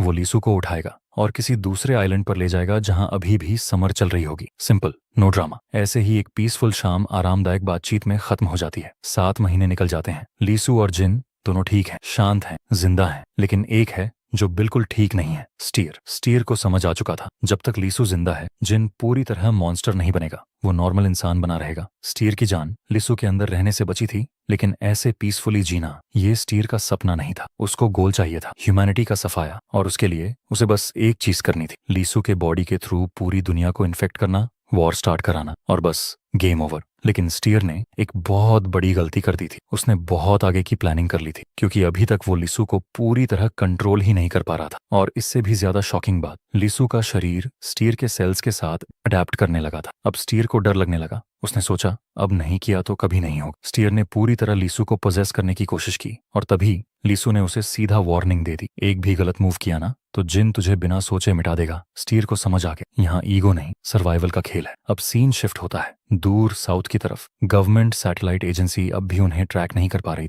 रीजन सिंपल, ट्रैकिंग का जिम्मा जिस ऑफिसर के पास था वो ऑलरेडी स्टीयर से इन्फेक्टेड था, और अब जब लीसू का शरीर स्टीयर के सेल्स के साथ अडेप्ट हो चुका था, वो इन्फेक्टेड लोगों से मेंटली कनेक्ट कर सकती थी। मतलब साफ, लीसू अब पूरी दुनिया से दिमागी तौर पर जुड़ सकती थी। अब वो सिर्फ जिन की प्रोटेक्शन नहीं कर रही थी, बल्कि असल में ह्यूमैनिटी को ग्रिम रीपर लेन से बचा रही थी। अब नॉर्थ की तरफ चलते हैं। नॉर्थ कोरिया के डिटेंशन कैंप नंबर 15 में एक एस्केप चल रहा था। प्रिजन गार्ड्स लेट पड़ गए और एक 17 साल की असैसिन लड़की कैंप से भाग निकलती है। एस्केप के तुरंत बाद ओका सीधे घर जाती है अपनी माँ की कब्र ढूंढने। नेबर के एक अंकल की मदद से उसे जगह मिलती है, लेकिन वहां पहुंचकर उसका दिल टूट जाता है। उसकी माँ की ना कोई प्रॉपर कब्र, ना कोई निशान, ना कोई यादगार, बस राख। ओका बस इतना कह पाती है, राख नदी में बहा दीजिए। एक ही राहत की बात थी, उसकी माँ शांति से मरी थी। अब ओका का मेन कंसर्न सिर्फ एक था, जिंदा रहना। भागने से पहले वो 3 लोगों को मार चुकी थी। वो कोई मासूम बच्ची नहीं। अगर वो साउथ जाती तो एक फ्यूजिटिव मर्डरर बनकर जाती, और उसे पता था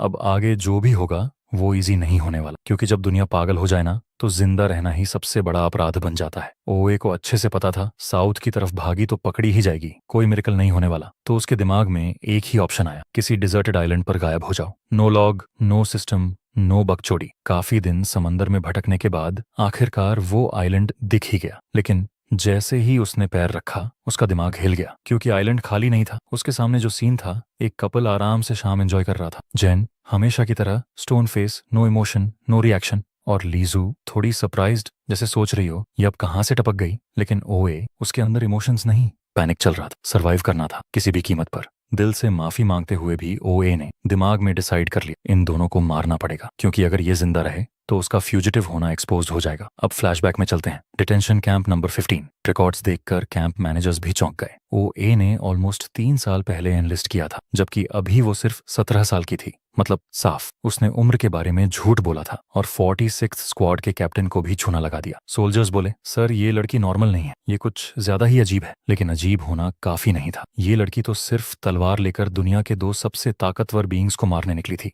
और फिर अटैक। ओए की स्पीड इतनी तेज थी कि लिसु रिएक्ट तक नहीं कर पाई। जेन ने बीच में आकर उसे बचा लिया, लेकिन लिसु शॉक में थी। ये लड़की आखिर करना क्या चाहती है? ओए थोड़ी देर हिचकिचाई, लेकिन जैसे ही उसे समझ आया कि जेन कोई नॉर्मल इंसान नहीं है, उसने डिसाइड कर ली, इन दोनों को जिंदा नहीं छोड़ूंगी। जेन ने लिसु को पीछे हटने को कहा, मैं संभाल लूंगा, लेकिन लिसु ने साफ बोल दिया, मारना नहीं। ओए को लगा इजी किल है, पर अगले ही पल जेन ने उसे ऐसे पकड़ लिया जैसे बच्चा पकड़ा हो। ओए ने नाइफ से लगातार अटैक किया, लेकिन ब्लेड पर एक बूंद खून तक नहीं। अब ओए की हालत खराब। उसे साफ समझ आ गया, ये बंदा इंसान नहीं है। इसलिए उसने लीजू की एडवाइस पर भरोसा नहीं किया। उल्टा सोचने लगी, ये दोनों साउथ कोरिया के स्पाइज हो सकते हैं। पहली बार फेल होने के बाद ओए ने टैक्टिक्स बदली। सीधे जेन से भिड़ने की बजाय वो चालाकी से राह इस साइड निकली और लिसु को पकड़ लिया। Easy target. ओए ने धमकी दी, एक कदम भी हिले ना तो इसे मार दूंगी। और यहीं ओए ने सबसे बड़ी बेवकूफी कर दी, क्योंकि जेन का चेहरा बदल गया। इमोशनलेस नहीं, अब वो शार्क बन चुका था। Pure killer aura. ओए की रूह कांप गई। लिसु को तुरंत इंटरवीन करना पड़ा, वरना जेन सच में मार देता। बस एक छोटा सा स्क्रैच और स्टीयर के सेल्स ओए के शरीर में फैल गए। ओए रेजिस्ट तक नहीं कर पाई। स्टीयर की पावर से लिसु ने उसे घुटनों पर बैठा दिया। अब सिचुएशन उलटी हो चुकी थी। ओए का शरीर उसकी बात मान ही नहीं रहा था। Panic level max. लिसु ने उसे डांटा, हमसे पंगा लेना इतना आसान समझ लिया था? फिर लिसु और जेन की बहस शुरू हो गई। लिसु बोली, ये अभी बच्ची है, इसे मत मारो। जेन बोला, बच्ची नहीं है, इतनी समझदार है कि तुझे मारने चली थी। ओए ने बहस रोक दी। उसने कहा, मुझे नहीं पता तुम कौन से देवता हो, पर मुझे दया नहीं चाहिए, मार दो मुझे। ये सुनकर जेन खुश हो गया। परफेक्ट। लेकिन असली अथॉरिटी जेन के पास नहीं थी। डिसीजन का था। लिसु ओए के थॉट्स पढ़ सकती थी। उसने कामली पूछा, मरना चाहती है? मैं 3 तक गिनूंगी, अगर तब भी हाँ बोली तो एक उंगली में काम खत्म। लिसु ने गिनना शुरू किया। 1, बस। ओए टूट गई। रोते हुए बोली, नहीं, जीना है, जो कहोगी करूंगी। लिसु मुस्कुराई, धीरे से ओए के सिर पर हाथ फेरा। Good choice. लेकिन जैसे ही सब शांत हुआ, एक नया वाइल्ड कार्ड एंटर करने वाला था, और इस बार जेन को खुश होने का मौका नहीं मिलने वाला। Camp number 15। ओल्ड मैनेजर का दिमाग पूरी तरह घूम गया था, क्योंकि उसे खबर मिली कि ओक का केस सीधे मिनिस्ट्री ऑफ डिफेंस को सौंपा जा रहा है। बॉस कंफ्यूज्ड,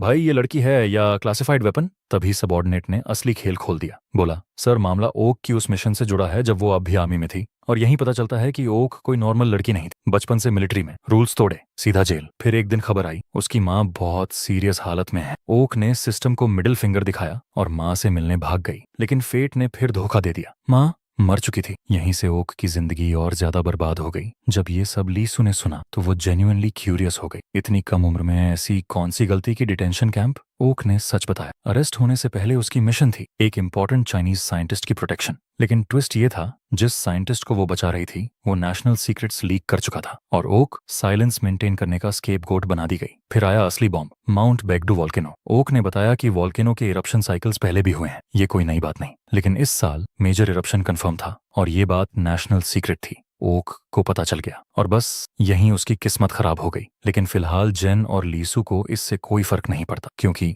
अब government satellite agency finally active हो चुकी थी। मेनलैंड से ट्रेस किया गया सिग्नल। सर्च टीम ने जिन की लोकेशन पिन पॉइंट कर ली, एक आइलैंड जो किसी और कंट्री के टेरिटरी में था। जैसे ही ये इन्फो सियोयोंग तक पहुंची, उसने बिना देर किए जेन की मैसेकर फुटेज नॉर्थ कोरिया के लीडर्स को भेज दी। मैसेज साफ था, 2 मॉन्स्टर्स हैं, एक डिजीज फैलाता है, दूसरा पूरी आर्मी साफ कर सकता है। लेकिन प्रॉब्लम ये थी, सियोयोंग खुद सत्ता में कू के दम पर बैठी थी। तो नॉर्थ कोरियन लीडर ने हंसकर कहा, ये सब ड्रामा है, साउथ कोरिया की फेक मूवी। सियोयोंग भड़क गई, ये हमारे भेजे हुए नहीं हैं, ये भागे हुए हैं। लेकिन सामने वाला बोला, हमें फर्क नहीं पड़ता, हमें कॉम्पेंसेशन चाहिए। उसके हिसाब से अगर मॉन्स्टर असली भी हुआ, नॉर्थ कोरिया खुद डील कर लेगा। सियोयोंग ने रिक्वेस्ट की, हमें ट्रूप्स भेजने दो। आंसर सीधा एनो, कॉल एंड। Negotiation failed. लेकिन नॉर्थ कोरियन लीडर कोई बेवकूफ नहीं था। उसने सोचा, अगर ये साउथ कोरियन स्पाइस निकले तो परफेक्ट स्केपगोट बनेंगे माउंट बेगडू के इरप्शन को कवर करने के लिए। इन दोनों को पकड़ो, चुपचाप मार दो, स्टोरी रेडी। Perfect timing. और तुरंत ऑर्डर गया, स्पेशल यूनिट 649 डिप्लॉय। अब वापस आइलैंड पर। ओक की कहानी सुनकर लिसु सोच में पड़ गई। साउथ क्यों नहीं भागी? ओक बोली, क्योंकि जीना था किसी भी हालत में। उसकी माँ हमेशा कहती थी, हालात कैसे भी हों, जिंदा रहना मत छोड़ना। ये सुनकर लिसु का दिल भर आया। जेन का चेहरा वैसे ही स्टोन था, लेकिन सच ये है, ओक का दर्द सबसे ज्यादा वही समझ रहा था। लेकिन सोचने का टाइम नहीं मिला। जेन ने समुद्र को छुआ, कनेक्ट हुआ। रिजल्ट 48 लोग आइलैंड की तरफ बढ़ रहे थे। ओक पैनिक में, वो मुझे अरेस्ट करने आ रहे हैं, उसने कहा। भागो अभी। लीसु ने शांत रहने को कहा, लेकिन सच बोले, मिलिट्री सामने हो तो कौन काम रहता है। ओक पूरी तरह टेंस थी और यही कहानी अगले लेवल पर जाने वाली थी। ओक का टेंशन ऑफ द चार्ट्स था। गर्ल लिटरली कांप रही थी। जेन ने धीरे से बोला, ओक चिल कर, मैंने तेरी माँ से जो प्रॉमिस किया था उसको निभाऊंगा, समझी। ओक जानती थी जेन कितना ओपी है, लेकिन फिर भी उसके अंदर डर था। भाई, नॉर्थ कोरियन मिलिट्री ये ह्यूमन नहीं है, ये सर्वाइव कर सकते हैं। इतना रेकलेस होना ठीक है क्या। लिसु भी जानती थी जेन के लिए ये सब मॉस्किटोज मारने जैसा है। एक हाथ हिलाया और आर्मी सब डस्ट मार। जेन ने ओक को रियश्योर किया, इस आइलैंड पर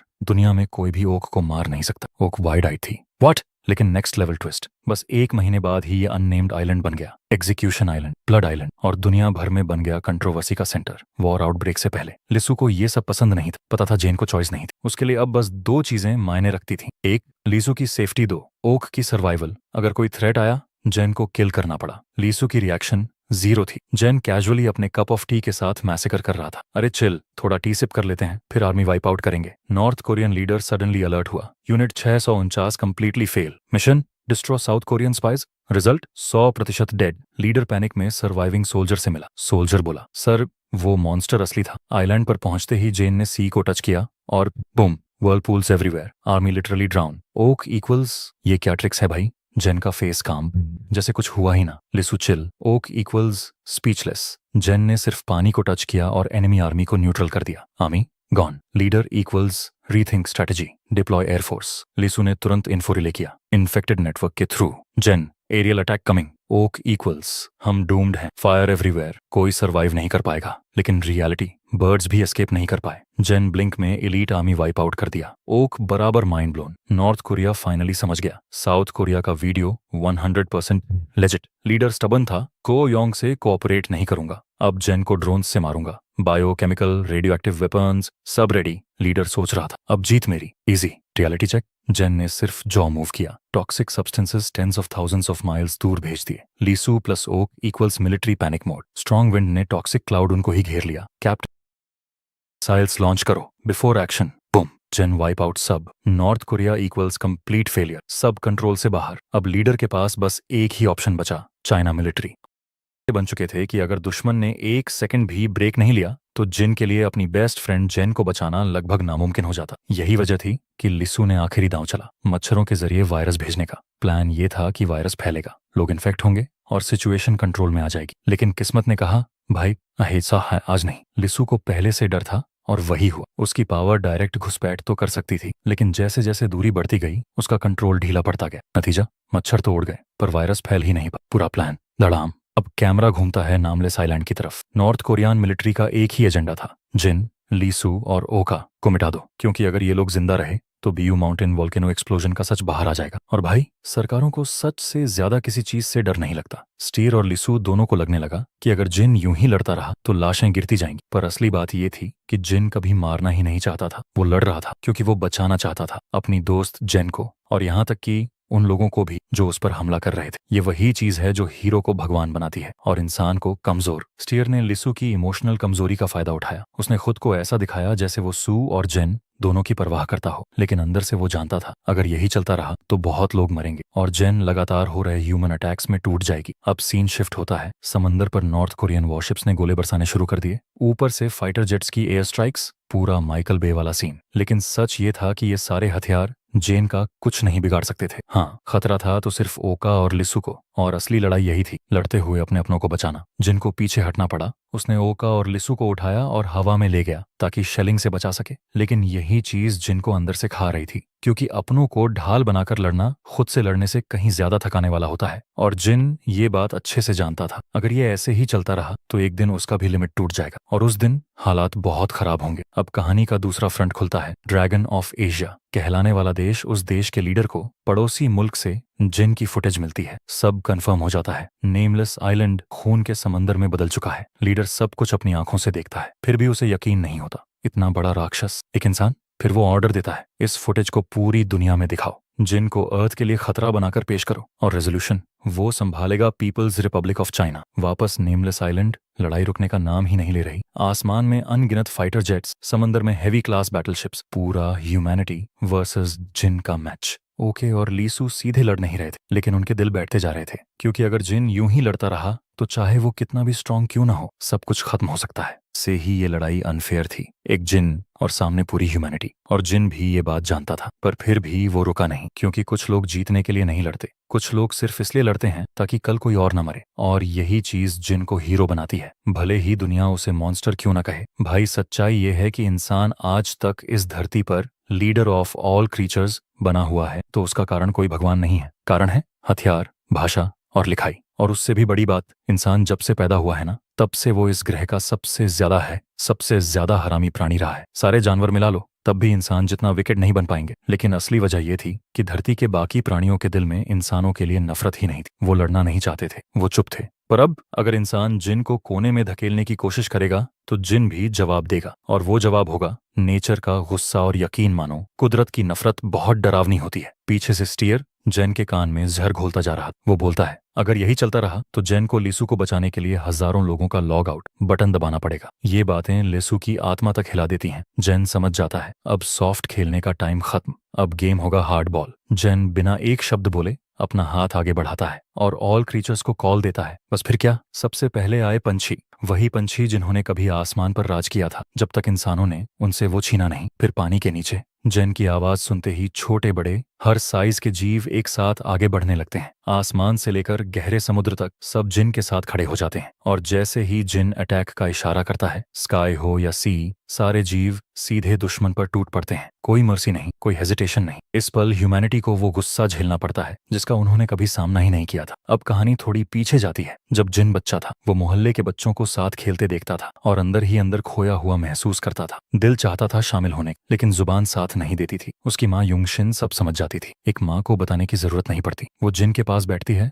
उसका हाथ पकड़ती है, उसका अंगूठा ऊपर उठाती है और जोर से बोलती है, कोई है जो इसके साथ खेलेगा? बस फिर क्या, सारे बच्चे खुशी खुशी आ जाते हैं और जिन पहली बार कनेक्ट करता है दुनिया से वापस प्रेजेंट में। आज जिन का उठा हुआ अंगूठा फिर से कनेक्शन बनाता है, लेकिन इस बार कुछ दोस्तों से नहीं, बल्कि आसमान से लेकर समंदर तक अनगिनत जीवों से। अब सीन इतना पागल हो चुका था कि नॉर्थ कोरियन कैंपेन कमांडर, जो 10 साल से मिलिट्री में है, ऐसा सीन उसने सपने में भी नहीं देखा। समंदर उबलने लगता है, बैटलशिप्स कांपने लगती हैं, फाइटर जेट्स ऊपर फ्रिक आउट कर जाते हैं। सब कुछ इतनी तेजी से होता है कि सोल्जर्स को रिएक्ट करने का मौका ही नहीं मिला। और फिर ऑलमाइटी किड जिन बोलता है, छोटा सा लेकिन जहर भरा स्पीच। वो याद दिलाता है इंसानों ने क्या क्या किया है। क्यूरियोसिटी के नाम पर टॉर्चर, एंटरटेनमेंट के लिए वायलेंस, प्रॉफिट के लिए मास एक्सटर्मिनेशन, और जरा सी भी शर्म नहीं। और आज जिन सबको ये समझा देता है, ऑल क्रीचर्स का दुश्मन कोई और नहीं, सिर्फ इंसान है। दूर दूर तक नेमलेस आइलैंड की फुटेज पूरी दुनिया में लाइव जा रही थी। चाइना का लीडर तक इस पावर को देखकर हिल गया। साउथ हो या नॉर्थ कोरिया या वेस्टर्न कंट्रीज, हर आम इंसान का रिएक्शन एक ही था, शॉक और साइलेंस। इतने पोएटिक दोपहर में इतना खूनी सच। इस बीच ओका एकदम चिल मिसाइलें उसकी तरफ आ रही हैं और वो ऐसे देख रही है जैसे मच्छर उड़ रहे हों। नॉर्मल इंसान होता तो एक स्ट्रॉन्ग ड्रिंक का टिकट कट जाता, लेकिन ओका के सामने जिन खड़ा था। मतलब अगर वो चाहती भी अगले जन्म में रीबॉर्न हो तो भी नहीं हो पाता। और जिन को लगा अभी पार्टी थोड़ी फीकी है, तो उसने अपनी पावर और एक्सपैंड की और भी एलाइज समन करने लगा, क्योंकि उसके लिए ये लड़ाई भीड़ की नहीं, ये लड़ाई थी इंसान बनाम पूरी कुदरत की। और इस बार कुदरत चुप नहीं थी। तो भाई जिन ने इस बार सीधा लिमिट तोड़ दी। उसने अपने समन्स की रेंज बढ़ा दी आसमान में पूरे 500 मिलियन तक। और बस फिर क्या, नए नए पक्षियों के झुंड ऐसे टूट पड़े जैसे भाई बुलाया है तो आना पड़ेगा। लेकिन जिन यहीं नहीं रुका। उसने इनवाइट नीचे भेजा, समंदर के 500 नॉटिकल माइल्स नीचे। मतलब अब सिर्फ फ्लाइंग गैंग नहीं, डीप सी के बॉस भी फाइट में उतरने वाले थे। और तभी जिन को एहसास हुआ, समंदर की गहराई में अभी भी कोई चीज जिंदा है, ऐसी चीज जो ह्यूमैनिटी को अकेले चैलेंज कर सकती है। ये जानकर जिन खुश हो गया, क्योंकि पहली बार उसे लगा, ठीक है बीसी, मैं अकेला नहीं हूँ। जब उस क्रीचर का शेप सामने आया तो जिन भी थोड़ी देर के लिए कंफ्यूज हो गया। ये नॉर्थ सी में क्यों नहीं निकला? लेकिन फिर उसने सोचा, जहां भी निकले साले का स्वागत फुल पावर से होगा। अब north Korean army panic mode में, कमांडर चिल्लाता है, पूरा आर्मी काउंटर अटैक।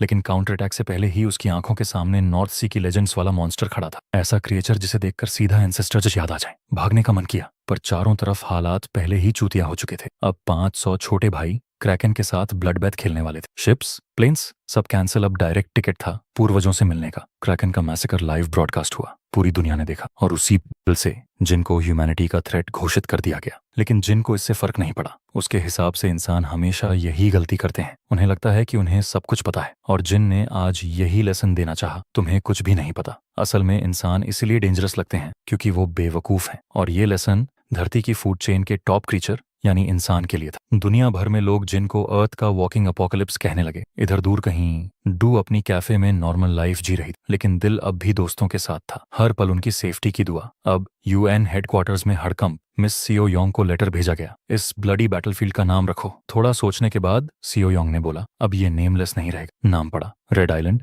और नाम बिल्कुल सही निकला, क्योंकि एक ही दोपहर में रेड आइलैंड सच में खून का तूफान बन चुका था। ऊपर धुआं, नीचे लाशें, और हवा में इंसानी खून की बदबू। ये जगह लिटरल हेल ऑन अर्थ थी। जिन पहले से ही डरावना था, लेकिन अब साबित हो गया वो स्टीयर की सोच से भी कहीं ज्यादा खतरनाक। हाँ, दोनों ह्यूमैनिटी के दुश्मन थे, लेकिन जिन अलग लीग में था, और यही वजह थी कि स्टीयर कभी जिन के बॉडी को कंट्रोल नहीं कर पाया। अब स्टीयर की हालत उल्टी पड़ने लगी। उसका प्लान था लीसू के बॉडी से जिन को प्रोवोक करना, लेकिन लीसू धीरे धीरे स्टीयर की पावर ही चाट रही थी। अब कंट्रोल स्टीयर के हाथ से फिसल रहा था, और ह्यूमैनिटी मरेगी या बचेगी अब स्टीयर डिसाइड नहीं करेगा, बल्कि जिन करेगा। और स्टीयर को यही देखने में मजा आ रहा। इधर नॉर्थ में एक हल्की सी चमक। जूम करने पर पता चला बेकू माउंटेन वोल्केनो इरप्ट हो चुका था। नॉर्थ कोरिया के लिए डिजास्टर की शुरुआत। लीडर को खबर मिली, पहले लगा असैसिनेशन अटेम्प्ट है, फिर समझ आया नहीं, ये तो कुदरत का तमाचा है। और मजे की बात, उस बूढ़े को लगा शायद यही मौका है जिनके प्रॉब्लम को सॉल्व करने का। लेकिन फिलहाल पूरे देश में अर्थक्वेक्स, सुनामीज और मॉडर्न सिंबल्स की धज्जियां उड़ चुकी थीं। साउथ कोरिया को पहले लगा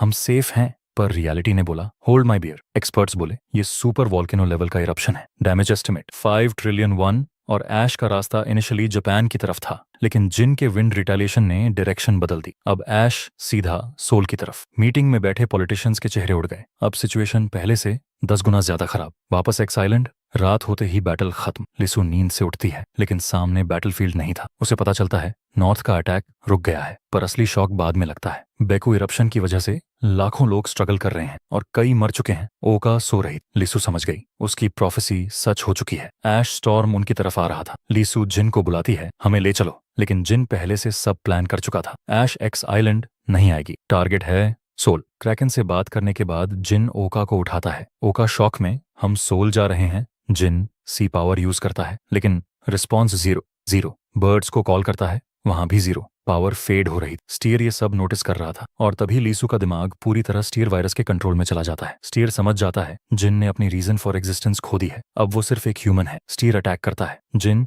कैट्स आई एक्टिवेट करके बचता है, लेकिन पावर नहीं टिकती, और पहली बार जिन को फेस पर पंच पड़ता है। स्टीयर डिसअपॉइंटेड हो जाता है। इतना ही था, लेकिन फिर समझ आता है जिन अभी खत्म नहीं। स्टीयर डिसाइड करता है अभी नहीं मारेगा, देखेगा जिन क्या बनता है। सुबह होती है। ओका स्टीयर के कंट्रोल से बाहर, लेकिन लीसू पूरी तरह कब्जे में। जिन खुद से सवाल करता है, क्या मैं सच में ह्यूमैनिटी से नफरत करता था? और उसे याद आता है माँ से प्यार के वर्ड्स, लोगों की मदद, लिसु के करीब आना। सच ये था, वो बदल चुका था। तभी उसे एक इंसानी लाश दिखती है, और पहली बार उसे उल्टी जैसा महसूस होता है। ड्रोन आता है। ओका चिल, रिलैक्स, सर्वेलेंस ड्रोन है। लेकिन जिन को स्टीयर की बातें याद आती हैं। अब वो पावरलेस ह्यूमन है। डर, शुद्ध प्रे वाला डर। ओका न्यूरल मैनिपुलेशन से जिन को संभालती है, और तभी बर्ड शिट सीधा सिर पर ऊपर देखो। काउंटलेस बर्ड्स, मतलब जिन ने सब कुछ नहीं खोया। वो खड़ा होता है, प्रोमिसेस याद करता है, और अपने दोस्तों को ढूंढने निकल पड़ता है। इस बार वो अकेला नहीं है। तो भाई, साउथ कोरिया पहुंचते पहुंचते जिन की स्पिरिट और ताकत थोड़ी बहुत वापस आ चुकी थी, लेकिन उधर हालात पूरी तरह लगे पड़े थे। माउंट बेगडू के इरप्शन की खबर पूरे देश में आग की तरह फैल चुकी थी। सोल को जो डैमेज हुआ था वो किसी नाइटमेयर से कम नहीं था। और असली डर, डिजास्टर अभी खत्म ही नहीं हुआ था। वॉल्केनो अब भी ऐश उगल रहा था। गवर्नमेंट एडवाइजरी आई, घर सील करो, बाहर की हवा मत लो, और अगर बाहर जाना ही पड़े तो गैस मास्क और रेस्पिरेटर पहन के निकलो। मतलब जिंदगी अब सर्वाइवल मोड में थी। इसी केओस में लोग व्हाइट हाउस के बाहर प्रोटेस्ट करने पहुंच गए। जान जाए तो जाए, लेकिन एसईओ योंग की डिक्टेटरशिप नहीं चलेगी, यही सोच थी भीड़ की। लेकिन एसईओ योंग और उसके चमचे एकदम चिल। उनके हिसाब से ये सब नेचुरल डिजास्टर था, कोई जिम्मेदार नहीं। मतलब मरने वाले मरे, उन्हें क्या। एसईओ योंग के दिमाग में इस वक्त सिर्फ एक ही चीज घूम रही थी, जिन कहाँ है। तभी कू यंग का लैकी बताता है जिन रेड आइलैंड पर नहीं है, वो सीधा साउथ कोरिया आ रहा है। और तभी एसईओ योंग को आवाज पहचान में आती है। ये कोई और नहीं, लिसु थी। लेकिन असल में वो लिसु नहीं थी, वो थी स्टीयर की पपेट। अब व्हाइट हाउस, जो देश का नर्व सेंटर था, स्टीयर के प्लान के हिसाब से चलने वाला, और स्टीयर का अगला खेल साउथ कोरिया में वॉर। इधर यूएन में इमरजेंसी समिट बुलता है। 197 देश, एक ही agenda, Korean peninsula, Baekdu eruption, red island का मैसेकर, और जिन।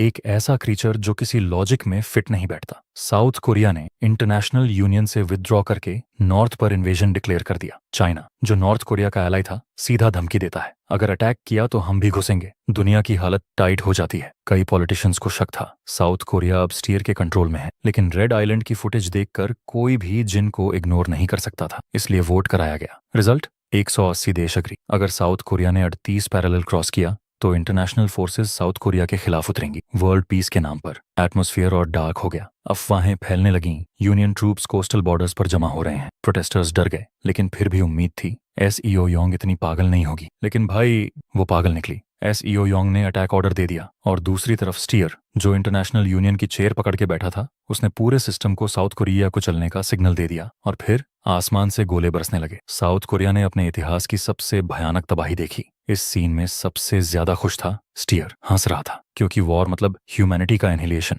उसका ड्रीम। लेकिन उसी हंसी के पीछे कुछ गड़बड़ थी। मिरर में देखते हुए स्टीयर ने नोटिस किया आंसू। लीसू अब भी रेजिस्ट कर रही थी। स्टीयर को खुद पर शक होने लगा, लेकिन खेल जारी रहा। पूरा देश लाशों, धुएं और चीखों से भर चुका था। साउथ कोरिया अब हेल ऑन अर्थ बन चुका था। इसी बीच एक कोने में डोनाल्ड अपने कैफे में फंसी हुई रेडियो एवेक्यूएट करने को बोल रहा था, लेकिन बहुत देर हो चुकी थी। और तभी आसमान में अनगिनत पक्षी। डोनाल्ड ऊपर देखती है और फिर एक फिगर कांच तोड़ते हुए सीधा कैफे में घुसता है। उसे समझ ही नहीं आया क्या हुआ। तभी लीसू का डॉग सीधा उस इंसान की तरफ भागता है और डोनाल्ड समझ जाती है ये जिन है। शॉक, रिलीफ, डिसबिलीफ सब एक साथ। बाहर ओ का हॉर्न बजाती है। जिन बोलता है चलो अभी। डोनाल्ड टूट जाती है। इतने दिनों से अकेले झेल रही थी सब कुछ, आज फाइनली अपने दोस्त से मिल गई। उधर स्टीयर इंतजार कर रहा था। जिन साउथ कोरिया आ चुका था। अचानक स्टीयर गवर्नमेंट फोर्सेस को बॉम्बिंग रोकने का ऑर्डर देता है। Soldiers confused. क्यों? स्टीयर खुद नहीं जानता। शायद ये उसका गेम था, या शायद जिनका पंच अब भी असर कर रहा था। बॉम्बिंग रुकी। ओका सबको इवैक्यूएट करने लगी। डोनाल्ड को बस एक चिंता थी, लीसू। जिन प्रॉमिस करता है हम उसे बचाएंगे, लेकिन सच्चाई ये थी, इस हालत में जिन स्टीयर का मैच नहीं था। फिलहाल डेस्टिनेशन था ईस्ट सी, जहां क्रैकन इंतजार कर रहा था। लेकिन स्टीयर पहले से तैयार था। 2 इंटरसेप्शन टीम्स। अचानक गन्स पॉइंट होती हैं। एम्बुश। ओका इंस्टेंटली रिएक्ट करती है। डक। स्टीयरिंग व्हील घुमाती है। बेयरली एस्केप। एनिमी बिना पहचान कंफर्म किए अटैक कर रहा था। मतलब ऑर्डर्स क्लियर थे, मारो। जिन की पावर ऑलमोस्ट गॉन थी, फिर भी उसने समन किया। एलाइज फिर से आए। स्टीयर शॉक में ये अभी भी जिंदा है। तभी एक फाइटर जेट ऊपर से आता है। Missiles loaded. ओका चिल्लाती है सब बाहर अभी। सेकंड्स बाद बूम कार उड़ जाती है। सब जिंदा है, बस बाल बाल बचे। जिन ने जैसे ही चारों तरफ नजर घुमाई, उसे केओस के बीच एक चीज चुभ गई। एक सोल्जर जो गोली चला रहा था, लेकिन टारगेट जिन नहीं, टारगेट थी ओका। बस 1 सेकंड की देरी होती और ओका ट्रैप में फंस जाती। और तभी जिन ने बिना सोचे अपने शरीर को ढाल बना ली। थड़ाम। गोली ओका की जगह सीधे जिन को लगती है। ओका अभी भी एक्सप्लोजन से स्टंट थी। उसे समझ ही नहीं आया कि उसका बिग ब्रदर उसकी जगह जमीन पर क्यों गिर गया। इस बार मामला साफ था। अब जिन बुलेट प्रूफ नहीं रहा। गोली खाने के बाद गिरना अब इनेविटेबल था। जमीन पर लेटा जिन बिल्कुल उसी तरह प्रोटेक्ट कर रहा था जैसे कभी उसकी माँ ने उसे किया था। और उसी तरह अब मौत जिन की तरफ रेंग रही थी। आवाजें गायब हो चुकी थीं, सब कुछ साइलेंट। हालांकि जिन कई बार मर चुका था, लेकिन ये फीलिंग अलग थी। पहले मौत उसके लिए लाइफ का एक लूप थी, कोई बड़ी बात नहीं। लेकिन आज जब वो सच में मौत को एम्ब्रेस कर सकता था, तो दिल ने कहा नहीं, अभी नहीं। क्योंकि लिसू इंतजार कर रही। उसे बचाना था, अपने लोगों को बचाना था। और तभी जिन को समझ आता है स्टीयर सही था। वो चाहे कितना भी पावरफुल हो, अंदर से वो अब भी एक नॉर्मल ह्यूमन ही था। ओका और डोनाल्ड बस उसे उठाने की कोशिश कर सकती थी,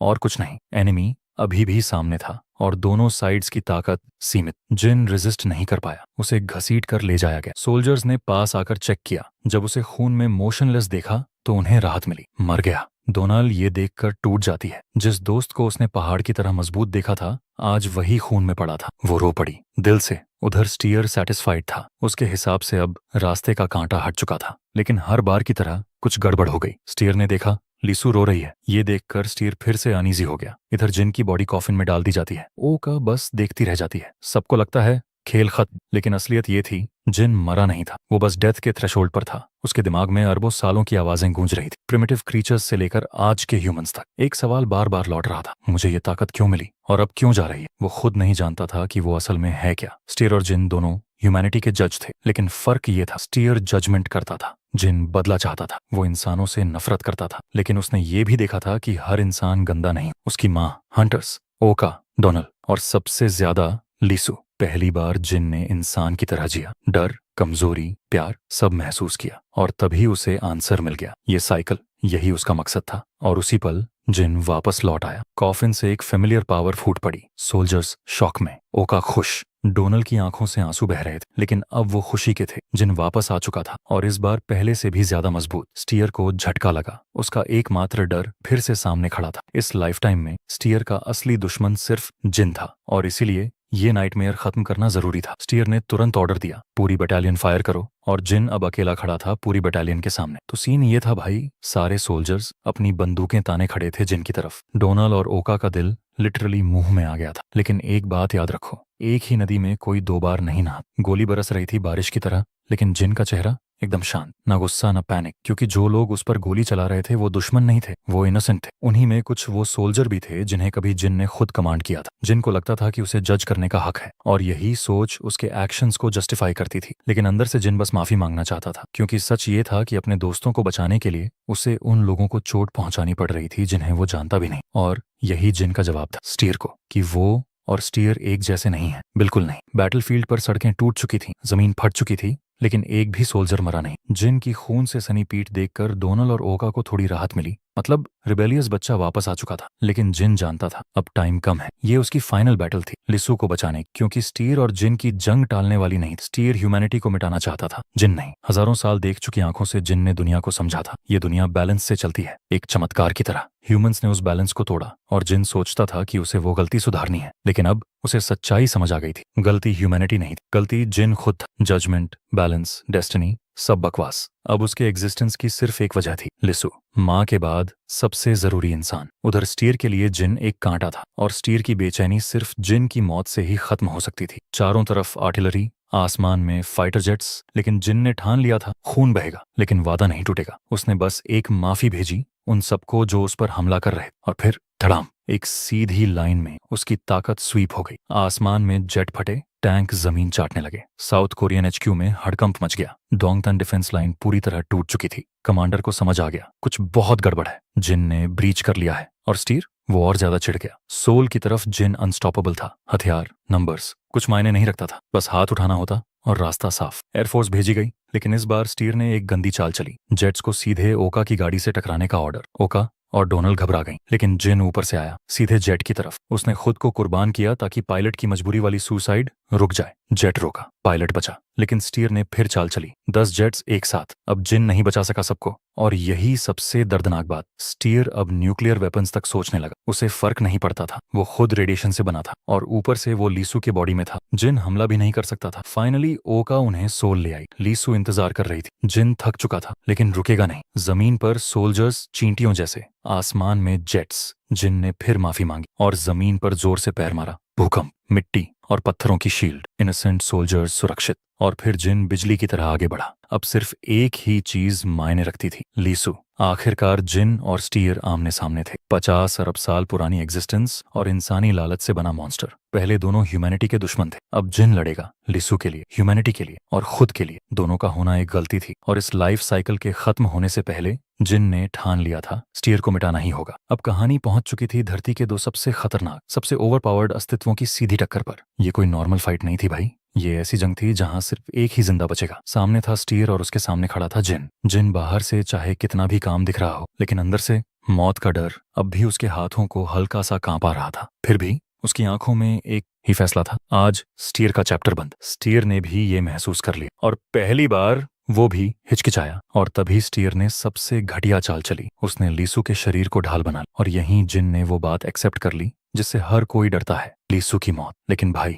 जिन अकेला प्रिपेयर्ड नहीं था। स्टीयर ने अपना ट्रम्प कार्ड निकाल लिया, हाथ उठाया और अगले ही पल इन्फेक्टेड लोगों की भीड़, पूरे जंबी मोड में सीधे चार्ज। जिनको लगा अरे ये तो पुरानी ट्रिक है, क्या बकवास है। लेकिन इस बार ट्विस्ट था। वो लोग जिन पर नहीं टूटे, वो स्टीयर पर ही चढ़ दौड़े। उसका शरीर नोचने लगे, फाड़ने लगे। जिनको कुछ गड़बड़ लगी वो दौड़ा, लेकिन देर हो चुकी थी। उसके सामने खड़े थे मांस में लिपटे स्केलेटन्स। और तभी खून से सना हुआ एक लाल हाथ तेज नाखूनों के साथ सीधे जिन की तरफ आया। बस एक हल्की सी स्वाइप और पूरा घर चीरता हुआ जिन हवा में उछल गया। मलबे से उठते हुए जिन ने देखा अब सामने जो स्टीयर था वो पहले जैसा नहीं। बैंगनी स्किन, आंखों का सफेद हिस्सा काला और लाल शुद्ध ब्लड लस्ट। फिर भी जिन शांत था क्योंकि उसे दिख रहा था लीसु अब भी स्टीयर के अंदर है। स्टीयर पीछे से टेलीपोर्ट हुआ, अटैक किया, लेकिन हजारों साल की ताकत के सामने ये ट्रिक नहीं चली। जिन ने पलटकर ऐसा मुक्का मारा कि स्टीयर कई इमारतें तोड़ता हुआ उड़ गया, लेकिन जिन ने उसे खत्म नहीं किया क्योंकि लिसु उसने बस एक वार्निंग पंच फेंका जो इतनी रेकलेस थी कि पीछे पूरा बिल्डिंग क्रम्बल हो गया। स्टीयर ऑब्जर्व कर रहा था। उसने देख लिया ये ताकत बोरोड नहीं थी, ये नेचर की रॉ पावर थी। स्टीयर फिर अनफेयर खेल खेलने लगा। वायरस इन्फेक्टेड भीड़ फिर समन, और तभी उसने एक सच्चाई उगली जिसने जिन को हिला दिया। स्टीयर की पावर बढ़ाने का आइडिया लीसु का था, और उससे भी खतरनाक बात, लीसु खुद ह्यूमैनिटी से नफरत करती थी। जैसे जैसे स्टीयर ह्यूमन से पावर खींचता गया, लीसु की मेमोरीज साफ होती गईं। कभी उसकी फैमिली खुश थी, पिता सक्सेसफुल थे, सब ठीक था। फिर बिट्रेयल, कंपनी बैंकरप्ट, फैमिली टूट गई, लग्जरी से सीधे गांव की जिंदगी, सोसाइटी का गंदा चेहरा, स्ट्रॉन्ग बुलिंग द वीक। यहीं से लीसु ने ह्यूमन से नफरत करना शुरू किया। अब स्टीयर पहले से ज्यादा पावरफुल था, लेकिन प्रॉब्लम ये थी लीसु अंदर से गायब हो रही थी। अगर देर हुई तो सब खत्म। अब जिन ने भी अपना ट्रम्प कार्ड निकाला, वो स्किल जो धरती को फाड़ देती है। उसने जमीन पर जोर से पैर मारा, भूकंप, पूरी दुनिया कांप उठी। मैग्नेटिक फील्ड हवा में भर गया, लेकिन इसकी कमजोरी थी एक जगह रुकना। स्टीयर ने मौका नहीं छोड़ा, सीधा पंच। जिन कई दीवारों से टकराया, लेकिन कोई फर्क नहीं पड़ा। स्टीयर ने सोचा, चल फिर नंबर से खेलते हैं। Hundreds, thousands, tens of thousands vessels. जितनी पावर बढ़ी उतनी लीसु की मेमोरीज बाहर आईं। क्लाउड सिटी वाला बच्चा, वाई, लीसु की कैजुअल बात, और वाई का गायब हो जाना, सर्च, गिल्ट। और तभी बैटलफील्ड पर डोनल और ओए भीड़ में फंस गईं। स्टीयर डोनल की ताकत अब्सॉर्ब करने ही वाला था कि एक फोर्स ने उसे रोक दिया। लीसु, स्टीयर रुक गया। उसे समझ आ गया ये उसके दोस्त हैं, अब फाइट यहां रखना मुश्किल था। स्टीयर ने जिन पर ऑल आउट अटैक किया और रिट्रीट कर गया, लेकिन रिट्रीट मतलब भागना नहीं। अगले ही पल USA, UK, Russia, France, China, पांचों ने एक साथ न्यूक्लियर स्ट्राइक ऑर्डर दे दिया। साउथ कोरिया, जंग सिटी। स्टीयर ने पूरा गेम पलट दिया। अब जिन के सामने चॉइस थी, ह्यूमैनिटी बचे या स्टीयर खत्म हो। और उसी समय यूएसए में यह साफ हो गया कि प्रेसिडेंट इन्फेक्टेड है। लेकिन इससे पहले कि सच बाहर आए, धाएं, गनशॉट। और ये गोली किसी छोटे आदमी के लिए नहीं थी। असली तबाही अब शुरू हो चुकी थी। सब लोग अब भी अलर्ट थे क्योंकि स्टीयर अभी जिंदा था, और जब तक वो जिंदा है तब तक खतरा खत्म नहीं होता। अच्छी बात ये थी कि फिलहाल सिर्फ एक न्यूक्लियर मिसाइल साउथ कोरिया की तरफ बढ़ रही थी। उसी बीच जिन अपनी टेक्निक पूरी कर चुका था। दिखने में तो ये भूकंप जैसा था, लेकिन असल में जिन ने जो शॉकवेव छोड़ी, उसने वायरस से इन्फेक्टेड लोगों को स्टीयर के कंट्रोल से आजाद कर दिया। मतलब स्टीयर ने जो जाल बुना था,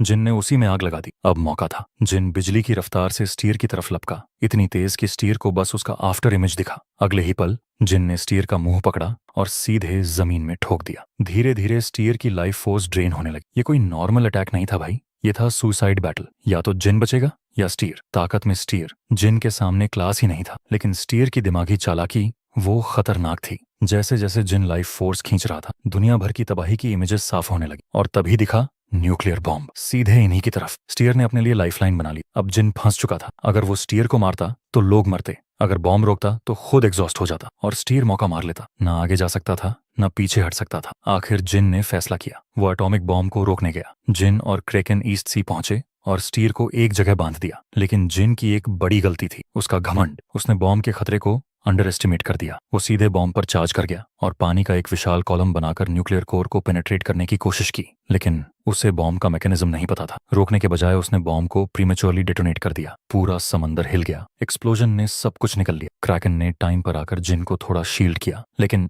फिर भी दोनों की किस्मत मौत। और स्टीयर ने मौका नहीं छोड़ा। उसने जिन के पेट में एक फेटल ब्लो दे मारा। जिन कुछ नहीं कर सका, बस सहता रहा। लेकिन नेचर की पावर से उसका शरीर धीरे धीरे रिजेनरेट होने लगा। स्टीयर को समझ आ गया, एक वार में ये नहीं मरेगा। वो लगातार जिन पर वार करता रहा, और अनजाने में उसी कनेक्शन से जिन लीसु से जुड़ गया। अब सीन बदलता है। लीसु मुस्कुरा रही थी, एक अजीब सी शांति के साथ। उसने जिन का हाथ पकड़ा और दोनों पहुंच गए लीसु की यादों वाले पहाड़ों में। वो जगह जहां लीसु, डोनल और वाई खुश थे। ये यादें जिन की ब्रूटल रियलिटी से एकदम उलट थीं। और तभी सबसे ठंडी सच्चाई सामने आई। लीसु जीना नहीं चाहती थी। उसने अपनी कहानी सुनाई, झूठे शब्दों से बनी दोस्ती जिसने उन्हें जोड़ दिया और लीसु को थोड़ा हील किया। फिर वो बुली जिसने वाई को सताया। उसने लीसु को प्रपोज किया और लीसु ने सेल्फिशली रिजेक्ट कर दिया। वाई पर अत्याचार बढ़ता गया। डोनाल और लीसु भी निशाने पर आ गए। तीनों के बीच झगड़ा हुआ और लीसु ने सारी गलती वाई पर डाल दी। वाई टूट गया। डरते हुए भी उसने बुली का सामना किया। छत पर फाइट हुई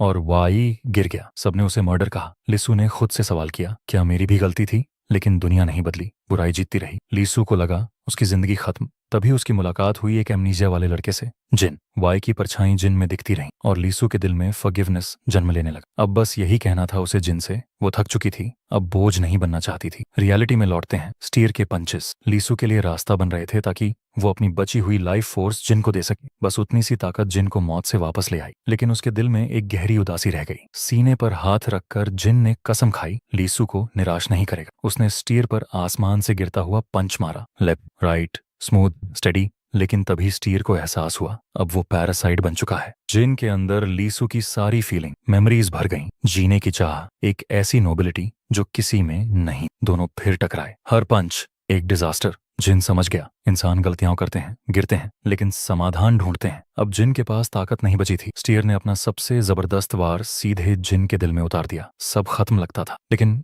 जिन ने स्टीयर को जोर से पकड़ लिया। नेचर की आखिरी ताकत से उसने दबाव लौटाया और फिर स्टीयर को किस किया। ये किस प्यार नहीं थी, ये एक्सचेंज था। जिन ने स्टीयर की लाइफ फोर्स छीन ली और बदले में लीसू की जिंदगी लौटा दी। सब खत्म। जिन सोल्स के रिल्म में गया, जहां उसने लीसू को फिर देखा। उसके होंठ हिले, मुझे तुम पसंद हो। और लीसू जाग गई। उसके सामने उसका दोस्त बेहोश पड़ा था। जिनकी जिंदगी बहुत पहले इस दुनिया से जा चुकी थी। वक्त बीता, धरती फिर से बैलेंस में आई, लेकिन स्टीयर की तबाही के निशान हर जगह थे। लोगों का गुस्सा जिन पर भी निकला। लीसू बस चुपचाप सहती रही, लेकिन जब उसे जिन की कन्फेशन याद आती वो मुस्कुरा देती। उसने एनवायरनमेंट को बचाने का रास्ता चुना, पाए और जिन की इच्छा के लिए। कभी कभी वो सोचती अब जिन कैसा दिखता होगा, और कहीं दूर एक हरे रंग की स्फीयर, सब कुछ समेटे हुए। शायद जिन फिर से जन्म लेने वाला, लेकिन इस बार बिना दर्द के। यही था इस कहानी का सच।